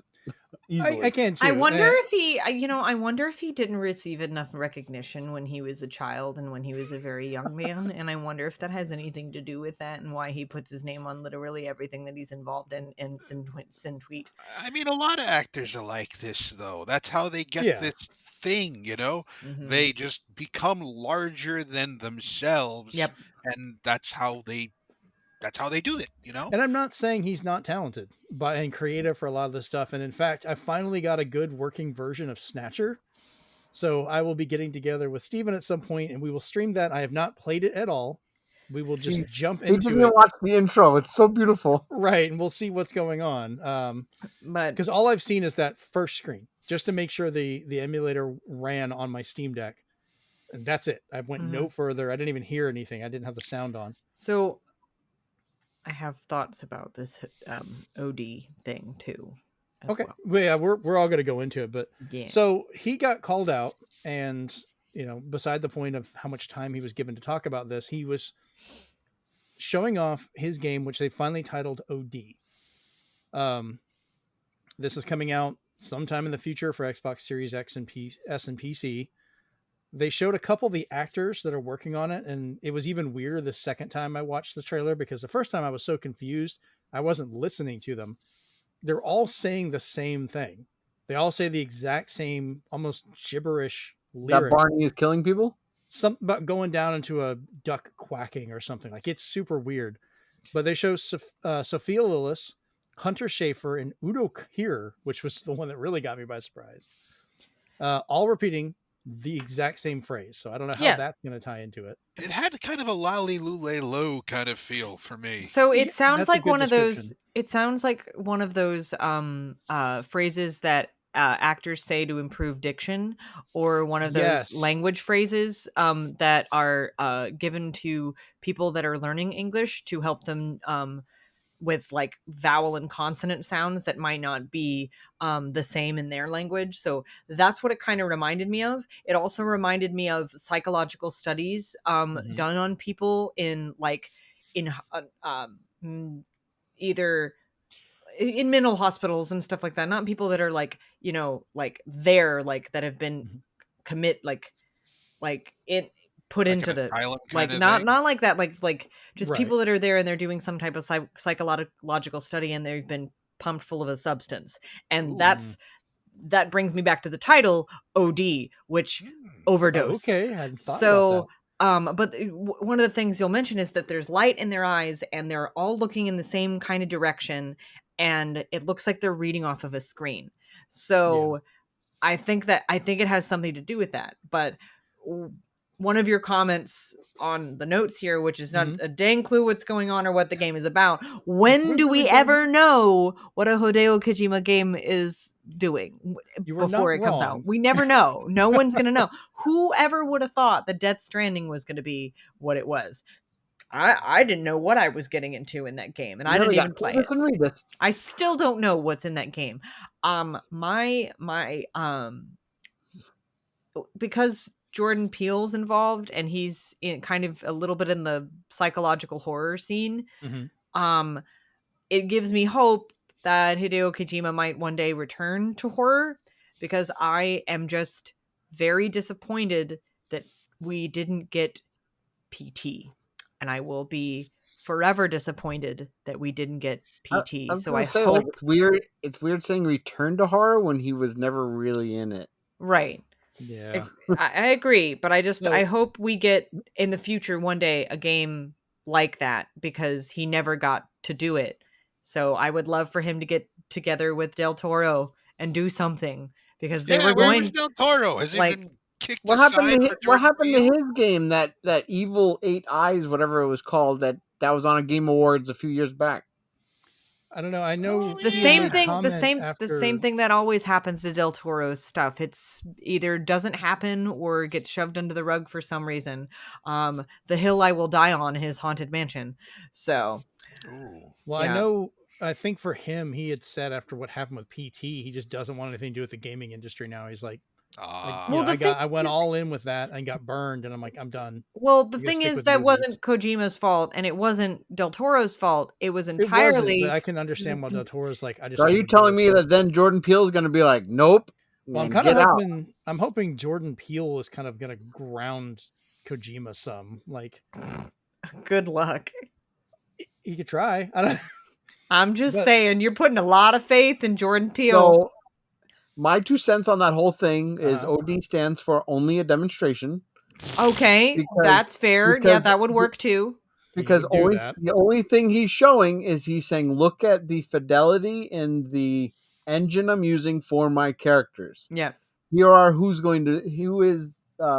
is who's going to be in my game, saying their lines very distinctly and pronunciating every word, and then screaming to show like how much emotion they're going to give. And that has nothing to do with the game. It's going to look that damn good, guys. It looked it's like it was a only facial scan. A demonstration. Yeah, it looked a lot like a facial scan rig, the way their hair was pulled back and, getting the flat template of that so they can have it. And then, saying the same lines, you get those movements. I'm sure there's probably different parts of their speech that's going to have facial structure based on what they're saying for how that's going to fit. So yeah, Like, I remember when they first showed off Metal Gear Solid 5 even, it was Kiefer talking for like 20 minutes and he made that face that everybody's been memed to hell with, where he's just pursing his lips like, ooh, look what I can do with the new technology. Yeah, I mean, PT itself was supposed to be a type of demo. OD could very well be that. We may still not know the actual name of whatever the hell's going on. Oh, that's weird. Chris, you got any thoughts on this one? Well, like I said before, if we could just have every presenter and every winner have a speech as long as Kojima's presence, then that would be a whole other thing. We could have I'm going to do the Patrick, if we put this over here, then put it over there thing. If we could just have an award show and the advertisements as two separate things. If we could take it here and put it over here.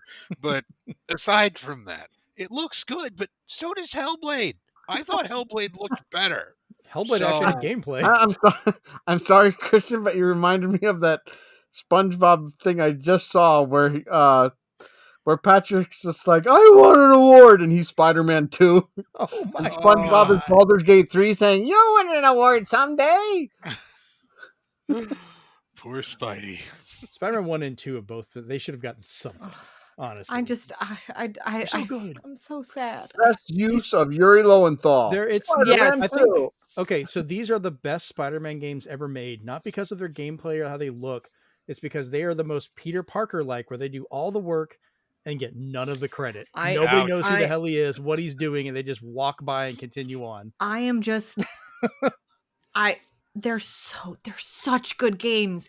And literally, I think he said in an interview, Yuri said in an interview, he's like, I would play Spider-Man for the rest of my life if they'll Mhm. let me. And I'm like, please let him. Just please let him. That's all he wants. That's we all he talked about that wants. in the last show. He's like one of the best Peter Parkers I've Like, heard. Like he's great. I mean, my favorite will always be the OG animated Peter Parker, but that's just because I grew up with him. I mean, Brady the one? '90s one, because OG for me goes back to like the Yeah, 80s. like the OG 90s one. Spider-Man 90s was was the amazing Brady Bunch friend. guy. Yeah. Huh? So the, Yeah. Yeah, the OG 90s one, he'll always be my favorite. Fun fact, if you played the Amazing Spider-Man games, the ones that were sequels to The Amazing Spider-Man and The Amazing Spider-Man 2, Mhm. so if you ever wanted to find out what happened in between Amazing Spider-Man and Amazing Spider-Man 2 or after Amazing Spider-Man 2, play those games. Fun fact, the voice actor for Spidey in those games comes from the 90s Spider-Man animated series. Fun fact. Yep. So, but yeah, no. I love Yuri Lowenthal. I have loved that man as a voice actor since I heard him play Sasuke in Naruto. And I'm just listen. I think he wants to find a role that will overshadow his eventually overshadow his Sasuke voice acting. Oh, good luck on that. And if he can do it in any way, it'll be with Spider-Man. But He's gonna get recognized first. yes, that's true. Oh man. But yeah, All right. Next up, let's see. I think Steven, I think you had something else on there next, right? Yeah, I'll get a few quick notes Because out I of the think way. you're and talk through about your another list, game. aren't you, Chris? Pretty much, yeah. Okay, so we'll just let you peek in there when you need to. and I'm through mine too. So Okay. Are well, you talking Steven, about God you of and War me. more? No, I'm not gonna. So I'll touch on a few things that were somehow game related. Okay. I did do a counter. It was going to be a drinking game, which would have been safe actually. Oh, It okay. was how many first person games would we see? Saw 5. I counted. Oh, okay. You can survive Luckily that. for my safety, though, I did not do a counter for how many feudal Japan samurai games we were going to see, because there was a lot of those. Whether they're by good developers or bad developers remains to be seen. But there was a lot to be shown there. But Well, I thought it putting was that in funny the mind, away Ronin from one. that, Oh. going to the more violent side of things, Mhm. which Chris will have something to say about it as well, is I'm excited for Windblown. I was curious at first, and then they gave me what I wanted to see from the creators of Dead Cells, and I was like, okay, so now it's not going to take itself seriously, and it's going to be bloody violent, and not in a British way. Oh, I didn't see where it said from the creators of Dead Cells, because even I was thinking like, man, that opening trailer with everything happening reminds me of Yeah, Dead so Cells. it's fantastic, and I'm in. just like Chris was thinking, please be co-op with those 3 characters, because I'd love to see where they go with that. I think they said it Will was co-op. Will it be a more comedic Hades? Who knows? But I was just like, to paraphrase Rick, son of a bitch, I'm in. Nice. Yeah, I guess I missed the part where it said it was from the creators of Dead Cells, but I did see where they showed in the trailer they had the people playing multiplayer together, so I thought that was that. And going back to Sega, see how important it is to tell us who's making it? You see how I went from to ooh. Yeah, So, how I just went from I didn't even put it on my list because I was like, oh well, we can skip that one too. Oh it's, crap! If I'd known that, it would it's have been why there. It's why Big Walk is exciting for you. Mhm. It's it's the only thing that's helping people like the what's that game called? Pre-order no game? No, Light No Fire. To see if people like that because they're like it's Hello Game. So Steven. People like it's No just Rest for the Wicked because of is the Ori wrong and the with Blind you? Forest connection. shame Let him, on let him, you. let him have this. He's gonna be biased. But yes, the same thing with No Rest for the Wicked because it was by the Ori and the Blind Forest guys. I wasn't biased. I was wearing an award-winning shirt. Oh Lord, yeah. No Risk for the Wicked is one of the ones I was going to bring up too. That one, it's coming to PC, Series X, S, and PS5. But yeah, Dungeon Crawler. I love because you and I were talking about this, Chris, whenever we were watching it, like that paint style, like painted mural almost style on the Mhm. character models. Like I really like that art style. It was interesting too because unlike Metaphor that has there I mentioned it again, more of a classical, almost battalion style of like fresco painting. Mm-hmm. Um, No Rest for the Wicked has more of an ancient storybook mural kind Mhm. of feel. Reminds me of Vanillaware myself. Yeah, it has more of a gothic feel to it, which is interesting too. It Yeah, almost looks like it could be a Castlevania game. Or trying. I could see That that. I mean, too. like from the gameplay, it looks like a dungeon crawler, almost like a Diablo or some of those. There's a couple other ones I can't remember the names of them that I play on PC, but I really like that type of game, especially if you get to play. If I get to play with somebody else, that will have my attention. I absolutely love diving into a dungeon with someone and just going through it and having fun with it. It's funny to me. I'd be surprised if you couldn't, especially these days. I'd be horribly disappointed. Yeah, we have the internet, damn it. Like I would like a local multiplayer version, but that I know that's the pipe dream. But let us do this online at least. That's the only way we get to play together is online. Mhm. But yeah, Moon Studios, makers of Ori, are the ones that making it, which explains why it looks so good and they're so good at the artistic style. Because those games, if people that haven't played those, you should. They're gorgeous. So, the next game that kind of caught me by surprise, I had to go back and learn some more on this one, was Jurassic Park Survival. Points to Steven for guessing the name before they actually showed it.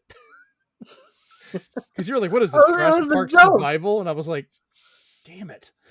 I did find out it takes place like right after the first movie. And Oh, cool. well, go ahead. here's my question: Mhm. How did she get there? Is she? Or how? I can't wait to find out.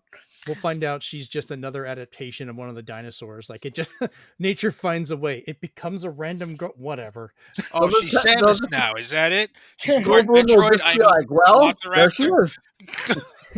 is. Oh man. So, but I like it's a single player game. So I'm kind of disappointed you can't do multiplayer to like survive with somebody else. But I do like the fact that it's all Then it of would the be Isla called Nublar Jurassic Park Survive Together. Or Survivors. Survivors. Yes, there you go. Yeah. But I mean, single player survival does have its merits because you have no one to depend upon, no one to help you. It's like Right. alien isolation. It keeps you grounded, Mm-hmm. Can you But I imagine like if this turns out to be Alien Isolation, but with a T-Rex and other dinosaurs? Could be. That would Yeah. be great. But well, they said all the dinosaurs are going to be in there. They've recreated the entire island of Isla Nublar, which is where the first and third, and I think some of the later Jurassic Park movies were in. The second one, I think, was on another island. No word if that's going to be there. Maybe DLC. Please give us some voiceover from Wayne Knight, just in case we can't go through a door. There you go. Yes, we need that. Suicide Squad Kill the Justice League. I'm only going to mention this for one weird thing. For one, Woo! they gave us the release date of February 2nd of next year. But they finally announced, and this is not going to be there at launch, this is a later DLC, which seems so ass backwards to me. They're releasing a single player mode, an offline single So player if mode. you want to play it for the story and Kevin Conroy, please wait for the offline single player mode. Yeah, it just usually you get the offline single player mode on the disc, and then later you get an add-on for multiplayer that's online. Not You the know, reverse. This just It's reminds me it's of weird. Didn't something similar happen with Gotham Knights or something?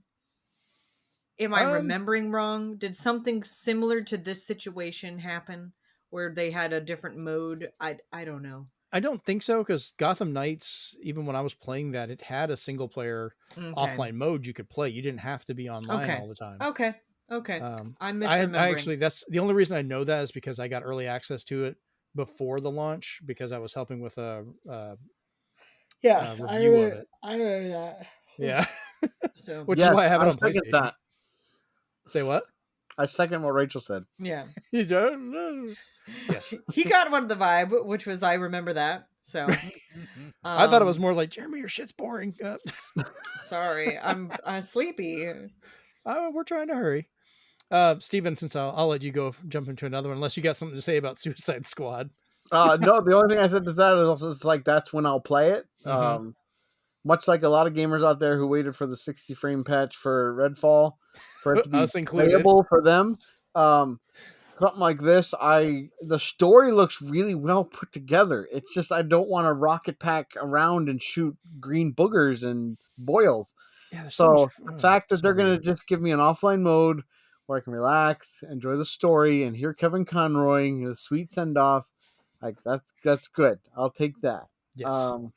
But lastly, I had a game that I'll admit that I basically just shrugged off. Mhm. And it was one of those that I kept seeing more and more people talk about it and how it was their most anticipated game.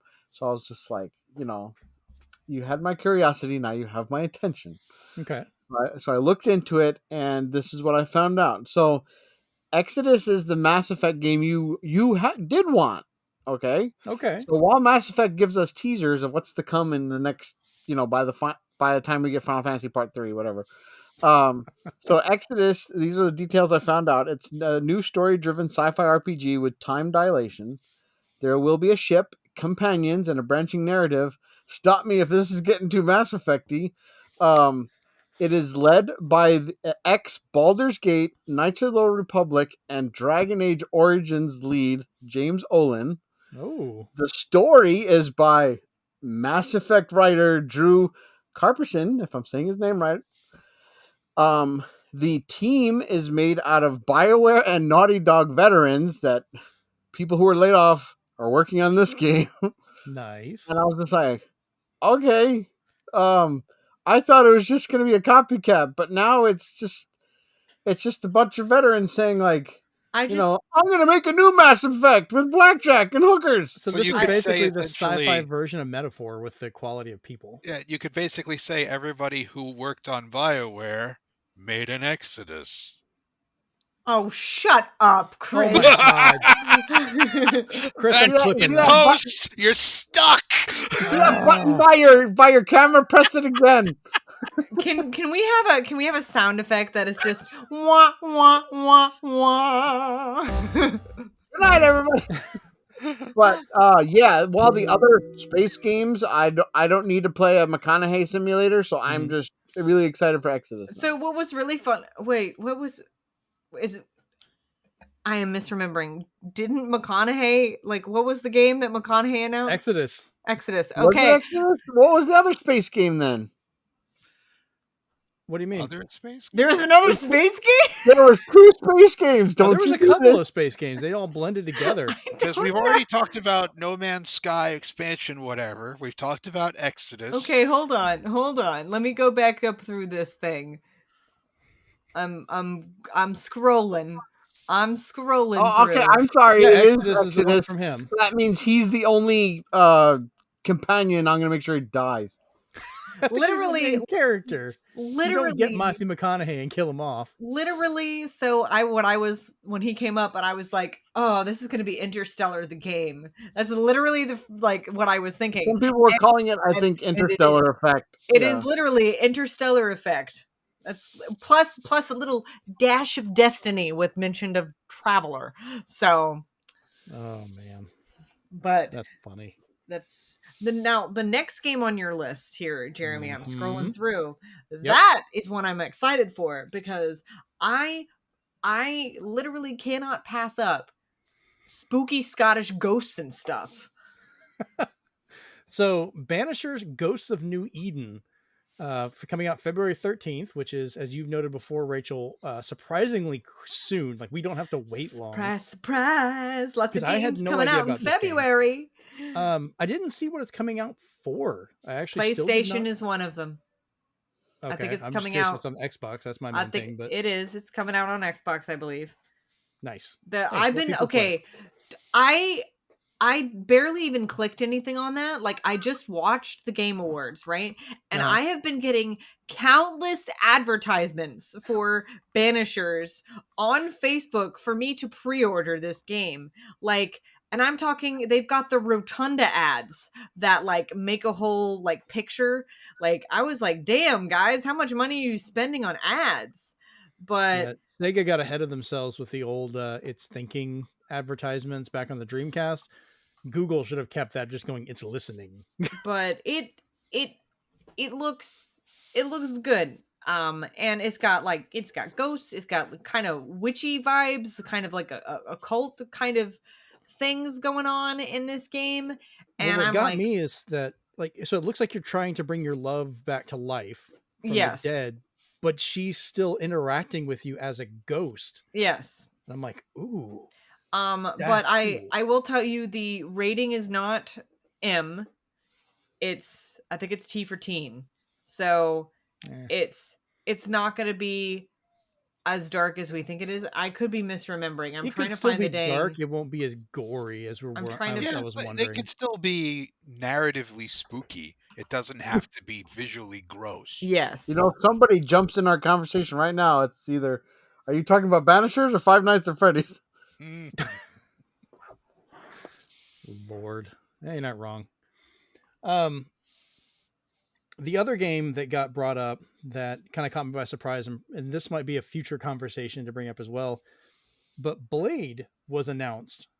This is coming from Arcane Lion Studios, the people that made Dishonored and Deathloop, which from a lot of people are agreeing is an absolutely perfect fit to make a third-person action game of Blade. Just as much as Insomniac was great for making a third-person action adventure out of Spider-Man. We'll see which one actually wins an award eventually. Oh, okay. Yeah, I know that hurts. Update. It's coming out on PS5, PC, and Xbox Series X. Banishers. That was Photoshopped for a lot of stuff that people thought, because this is being produced and made by an actual Xbox studio. No, I was talking about Banishers. It was a follow-up. Oh, to, okay. Yeah. Because that was part Yeah, of the argument. Blade is Bethesda, so conversation over PlayStation. Well, this is what I find funny. Like, people, like, okay, when Spider-Man was announced and Insomniac was making it, it was only on PlayStation. We get that. Insomniac is owned by Sony. That is a first-party group of theirs. But I find it funny on the very opposite side. Blade gets announced coming from a mainline Bethesda studio, which is a first-party Xbox developer. And people are arguing, hey, you can't take that from us. It's a Marvel thing. It should be over. We should be able to get it. It shouldn't be exclusive to Xbox. And I'm like, come on, guys. And just so they know, anybody arguing the Deathloop argument is that Microsoft said anything previously announced prior to the acquisition will complete its development on the systems it was promised on. Mm-hmm. But anything after that is under consideration to be only Xbox. Oh. And PC. Oh. Yeah. Rachel, what, you seem very confused. What are you seeing? I'm just looking on I'm looking up more of Banisher stuff, and I'm on the. She's like, I'm on Scottish Ghosts. I'm looking at. We're moved on to Blade, the person that would hunt down the Scottish Ghosts. I'm sorry, okay. I went on focused. You're trying to skate uphill. What are you doing? Are you out of your fucking mind? I went on Focus Entertainment store, and I'm realizing how much they're involved with, like Void Crew, my time at Sandrock, like lots of things. So many. Atomic Heart is on there too, which I'm like, oh yeah, okay. So Atomic Heart was kind of well, I mean, it was weird. Listen, it had Jensen Ackles in the advertisement. Cut me up some slack here. Atomic Heart should have just been renamed Mild Shock. Yeah, I can agree with that. But so when Blade was first being shown, when we were watching it, I was thinking it might be like DLC for Redfall or an expansion because the art style reminds me of that game. I'm not saying in a bad way, but like Steven, did you see and kind of get any of that? Like the way the characters were modeled and textured felt like how some of it from That's Redfall was. at this point, even playing through Redfall and such, it's kind of expected that once you see Arcane, you're like, okay, I know the art style. Yeah, because that makes sense now. That's they're both from parts of Bethesda. Maybe they have similar art design teams doing that. I think Deathloop, Dishonored, and Redfall just share Deathloop's a good close point. enough similarities in terms of art style that you know what to expect, but you also know that they're gonna put a lot of either finesse and interactivity into the game. Interactivity where it's not even needed, but who cares? It's always nice to just be able to interact with the environment. Half-Life started that, and now we're all enjoying it. So They're basically thanks, Valve, for development that. siblings. Yeah. So So it's nice to see this finally happen because to constantly have I don't know, no other developer really shine with a superhero license for a long time because we miss you, Rocksteady. I don't know what happened with Gotham Knights and Suicide Squad. We hope you come back one day with your rumored Superman game. That would be amazing, but we'll see. yeah, I find it funny. Like so we had Square put their foot into it, trying to make the Avengers game, which playing it by myself is actually kind of fun, but I could see why they completely botched it with all the DLC and they ended up getting canned for a lot of And that. even that, like, sorry, Xbox, you'll never be Spider-Man. Yeah, that was weird. But then they turned around and another group made Guardians of the Galaxy, which was phenomenal single player. But they had done so bad on Avengers, it completely overshadowed anything of that. People were like, I don't want to touch that. It was the Dreamcast of their games. They screwed up so bad on the Saturn it that was no one also wanted to that touch the Dreamcast. it was also that a lot of people didn't want to touch it because they couldn't stream it. Oh, because the music. Yeah. Music, And yeah. then they're like, well, we put fake songs in there, and they're like, it's not the same, dude. Like, that's part of Star-Lord's thing. For sure. So. But I'm liking how Blade's looking.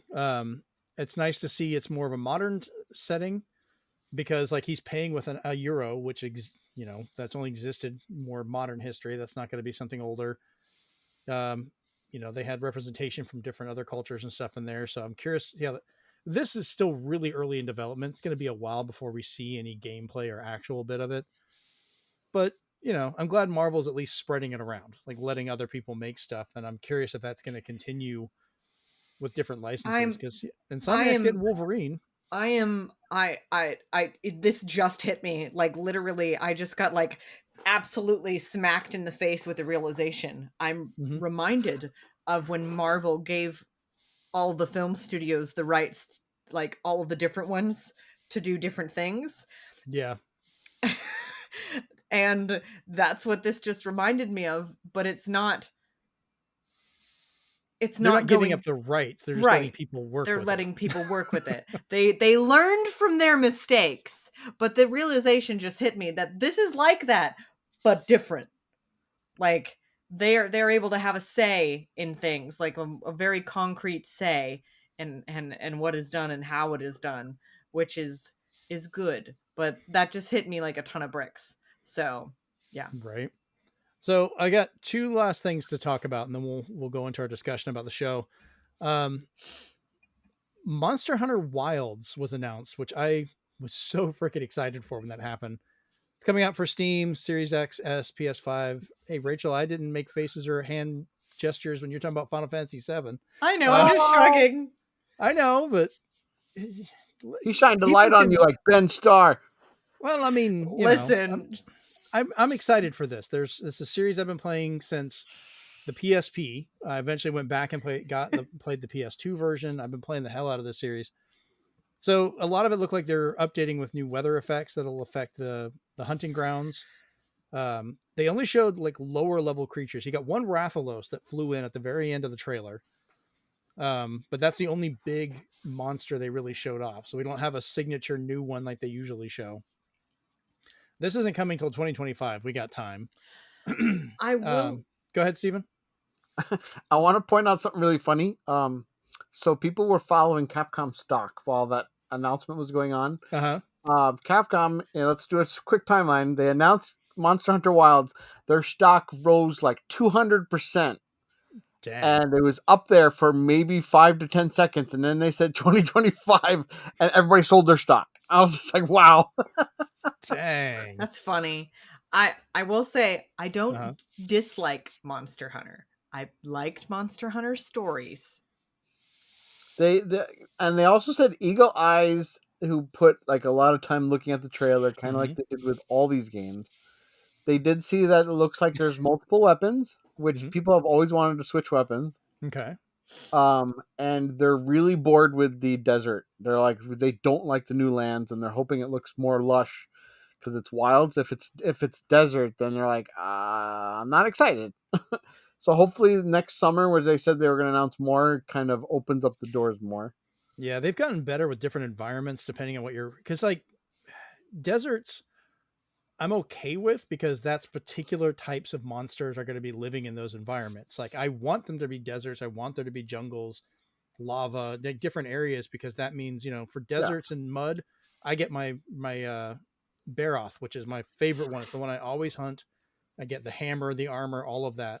And that's almost always found in the desert or muddy areas. Yeah, it's like you're used to like the world-esque or now wilds being, I need, and you need it to be lush. So yeah, it should be, there should be a variety of environments. I mean, they're not going to show every one of them off in the trailer.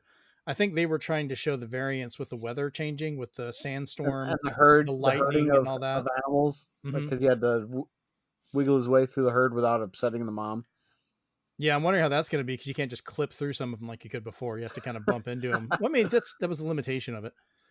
And then it's not being called Monster Hunter 6, but they did notice on the logo the 6 dragons, or the wyvern or whatever around there.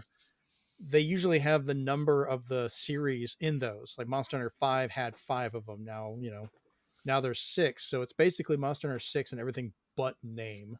Yeah, I hope by seeing the rideable creature, I hope they're borrowing what worked well with Rise, and that's like everything from the open worldness to riding creatures, and I hope like climbing stays in there because it's kind of needed now. Like, don't pull a Horizon Forbidden West and be like, hey, remember Breath of the Wild? Well, you can't climb in this type of game. Yeah, verticality has become such a big thing in the Monster Hunter series. They've been ever since Monster Hunter 4, when they started doing that a little bit. Like, I don't think they were going to go back on that anymore, because I mean, World had it and everything too. I'm kind of hoping they bring back some of the water stuff. Yeah, I'm one of those guys that I'm actually excited about the water fighting from 3 and Try. So sue me. And lastly, I wanted to bring this one up because this was kind of the weird surprise highlight of this series, the whole show for me, and that was the Alan Wake 2 musical number.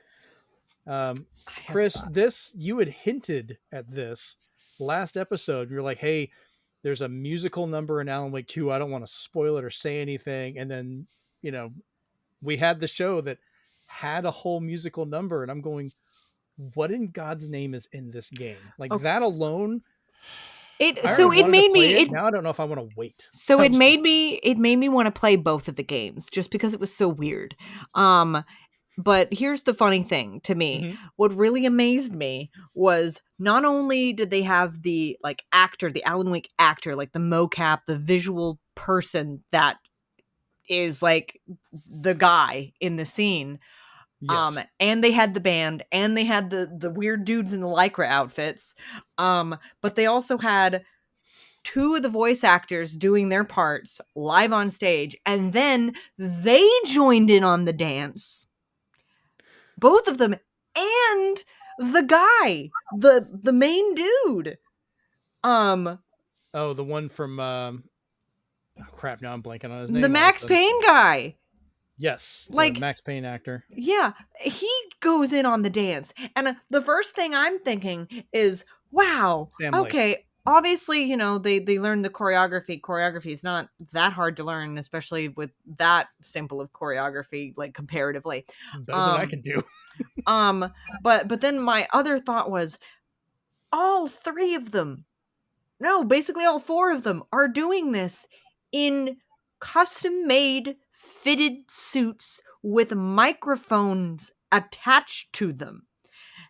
And I was like, oh, wow. And they're doing them in their dress shoes. Their feet are gonna hurt. That was like my first, like, I'm sitting here like, wow, this is amazing. And then, wow, this is actually really amazing. I hope they're okay. Because I'm sorry, dancing in a fitted suit, like that kind of dancing, could not have been comfortable.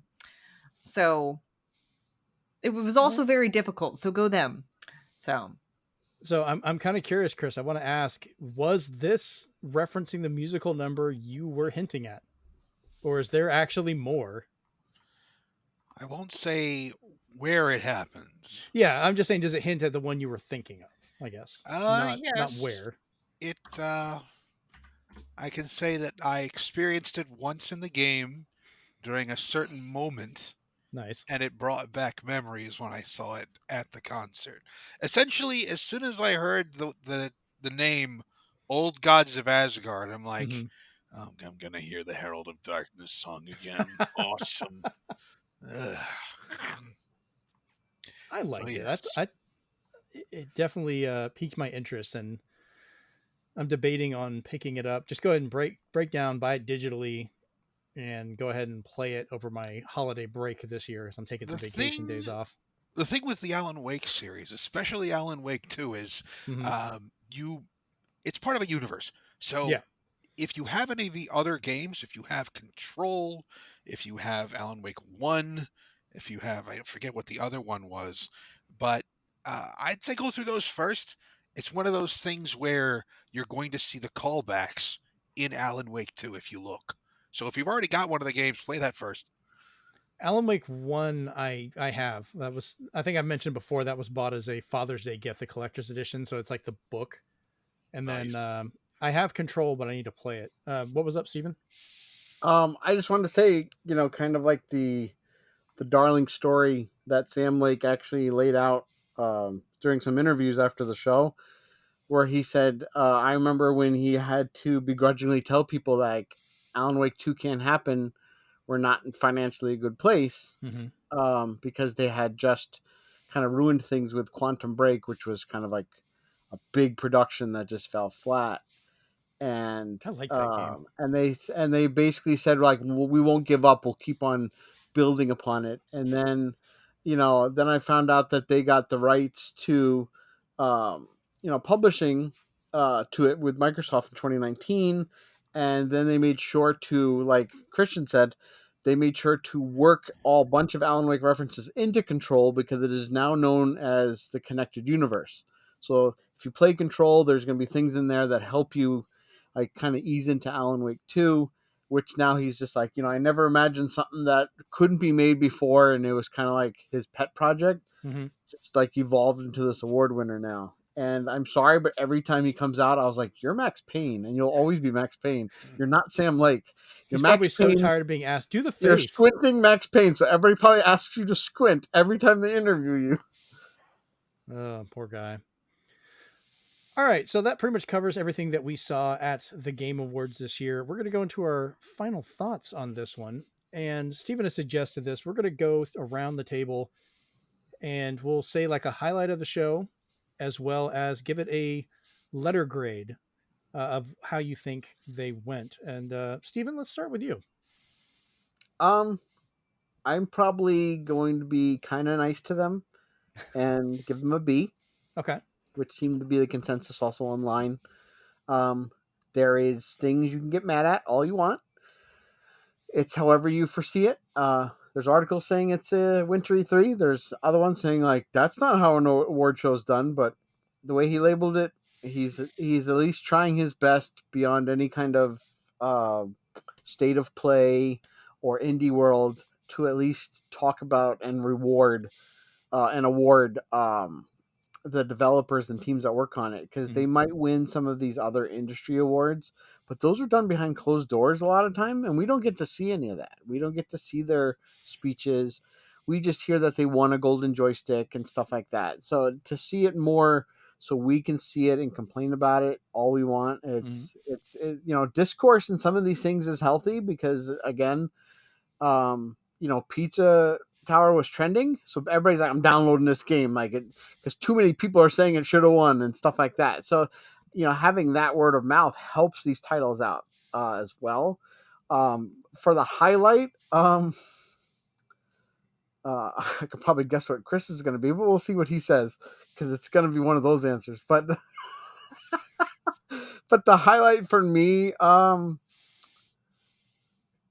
was probably seeing the trailer for Sega before they showed the games, because I liked when if you take out all the game footage, I loved the Sega trailer because it had the throwbacks to all the old games and it had the infamous Sega scream at the end, which I'm like, please bring that back. And the fact that they showed the arcade game in the guy's eye, like the beginning of the Sega commercials, I was like, okay, you got me there. I'm sold there. Not sold on the games, but it was just nice to see that because a lot of people were just losing their minds over saying that, like, they went all out this time. So that was cool. All right. Rachel, how would you rate this, and what was your highlight of the show? You're muted, I think. No, that's the highlight. No. I'm going to give them a solid B+. Okay. That was the grade that I had decided upon giving them at the beginning of the show when we talked about grading. And just because there was a lot of good announcements, a lot of good awards, well-deserved kind of stuff. Yes, there's always room for improvement. Highlights were, of course, obviously my Final Fantasy stuff. But my true highlight, which was the unexpected highlight for me, I was delighted that Golden Sun got name dropped. Yeah, I figured you'd be super happy when that was said. Literally when it happened, I was like, come on, Camelot! Come on, Nintendo! Oh, that's great. All right, Chris, what about you? Yeah. So. F for farce!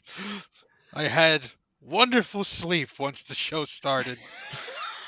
And they had Metaphor showed off before it was there, so I was just like, all right, cool.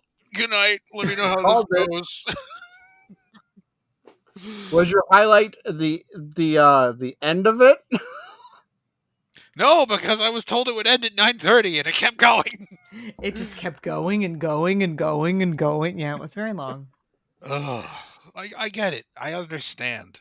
It's a popularity contest. People put in the votes they want to see. Oh, did I win? And then I find out we only counted for 10%. The voting board was the real winners here. So yes, I'm giving them an F for farce. Oh, fair enough. So, all right, I won't be as mean. I'm not gonna say an F. I'm gonna say probably a C. Because like I do understand the attempt at doing this stuff. I think there is definitely room to grow and things that they can do better on this, which even they've acknowledged part of it. For kind of, I think they need to decide how they want to be taken on this. They can go in multiple directions for it and kind of see. But as it said, a C is still a degree. You can still pass with that. That's not a failing grade. Highlight wise though, I'd have to say it would be the Monster Hunter announcement. Like that's the one that I just got excited as soon as I realized as the guys running down and I saw the creature, I was like, that looks kind of Capcom-ish. That looks Monster Hunter-y. I think Rachel was you that said like, it can't be that like they normally have, it says Capcom at the beginning, I think, or someone that says that. And I was like, no, I think that's it. So as soon as it finally, shows the horizon, it says Capcom. I was like, ha ha! So yeah, that was the point for me. So let's move to the last bit. What you guys have wanted to find out for this last 2 hours that people have waited for. Drum roll. How did we do on here? So I'm going to start lowest to highest. So please, nobody get upset by this. This is not a competition. With 6 correct answers. at the low point is Chris. Dang. You got 6 of them right. So you nailed the best performance, the best action game, best action adventure, best RPG, best family, and best multiplayer. Well, my answers were all over the place, so yeah. Yeah.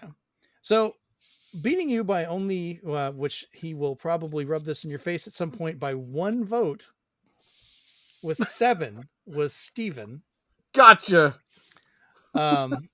Which I think it was best art direction was the one that got him, which he actually said Alan Wake 2, and you did not. You went out Lies of P, surprisingly. I lost because of the game you liked.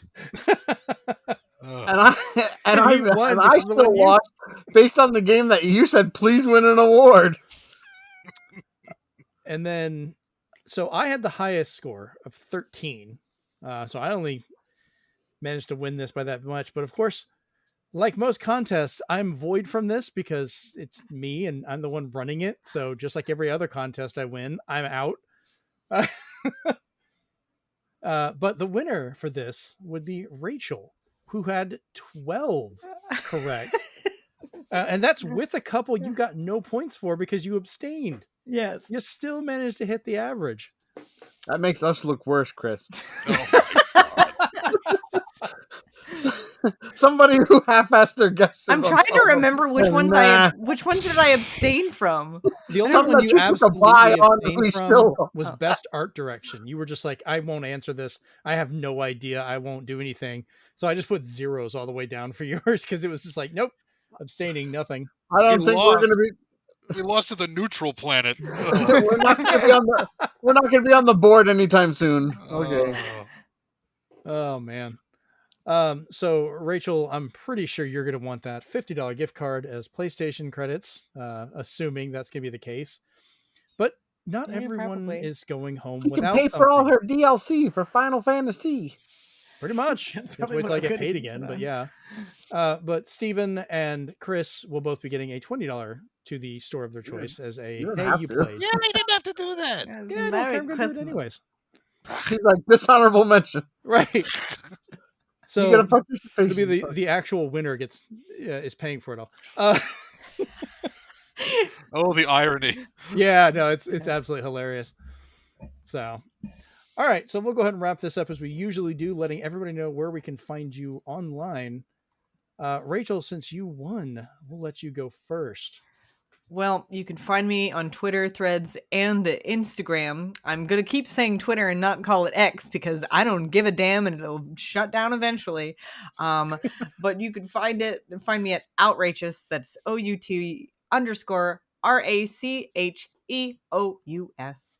You can also find me on Blue Sky, also Outrageous, no underscore. And you can find me on Twitch, also Outrageous, no underscore. I've been posting a lot more on Instagram the last couple weeks, which is interesting. There's no telling where I'm going to post, but if you go to any of those places, you will find me to some degree. What that degree is, it's a mystery. You'll find out. If it's a degree, it's probably in media. You're right, though. I know. All right, Steven, where can we find you on the internet? Well, first off, we can argue all these awards and how badly Chris and I picked them over on Discord at N1 Nintendo with a period after. That's what I got. We can celebrate with all the awards Spider-Man won over on Hive at Swantendo. We can look at all the Blue Sky at n1nintendo.bsky.social.com. And we can be asked to please wrap up at X on X loading_time. Yeah, I meant to talk about that part, but anyways, Chris, where can we find you on the internet? At absolutely none of those places. Seriously, except here. Places going forward. Wrap it up. Oh! Play the music, guys. Play the music. Play the music. What's the music he likes? Oh, you've summoned him. Oh, you wanted to focus at the perfect time. I'm making a clip of that. That was beautiful. Man. It's like it truly Chris. brought him back. I was going to leave, and then I heard it. I think you got the votes for most likely to hate the Game Awards. I've been your host, Jeremy Powers. You can find me at Blue Sky at Zenspath.com, Instagram and Threads at ZenspathCom, Twitter, Hive, and Discord is going to be at Zenspath. You can watch whenever I'm streaming stuff, hopefully here soon with Snatcher, along with Steven over at twitch.tv/Zenspath. If you are listening to the audio version of this and you'd like to see our ugly mugs and the weird faces we make and what the hell is wrong with us, you can check us out over at youtube.com/ZenspathCom. And if you're watching the video and you'd like to download the audio version to have on the go, you can find us on Apple Podcasts, zenspath.libsyn.com, or pretty much anywhere you get your podcasts. Any reviews, any sharing of the stuff, give us thumbs up, whatever, helps us out a lot. I'm trying to kind of grow our community a little bit so we can get some more people to talk with, because that's half the fun, is just being able to debate and argue stupid things with a bunch of people. It's fun. All right, this has been episode 26B, or extra quarter 26B, about the Game Awards, and we're out. Peace. Happy 30th birthday, Doom. Night night. Yay.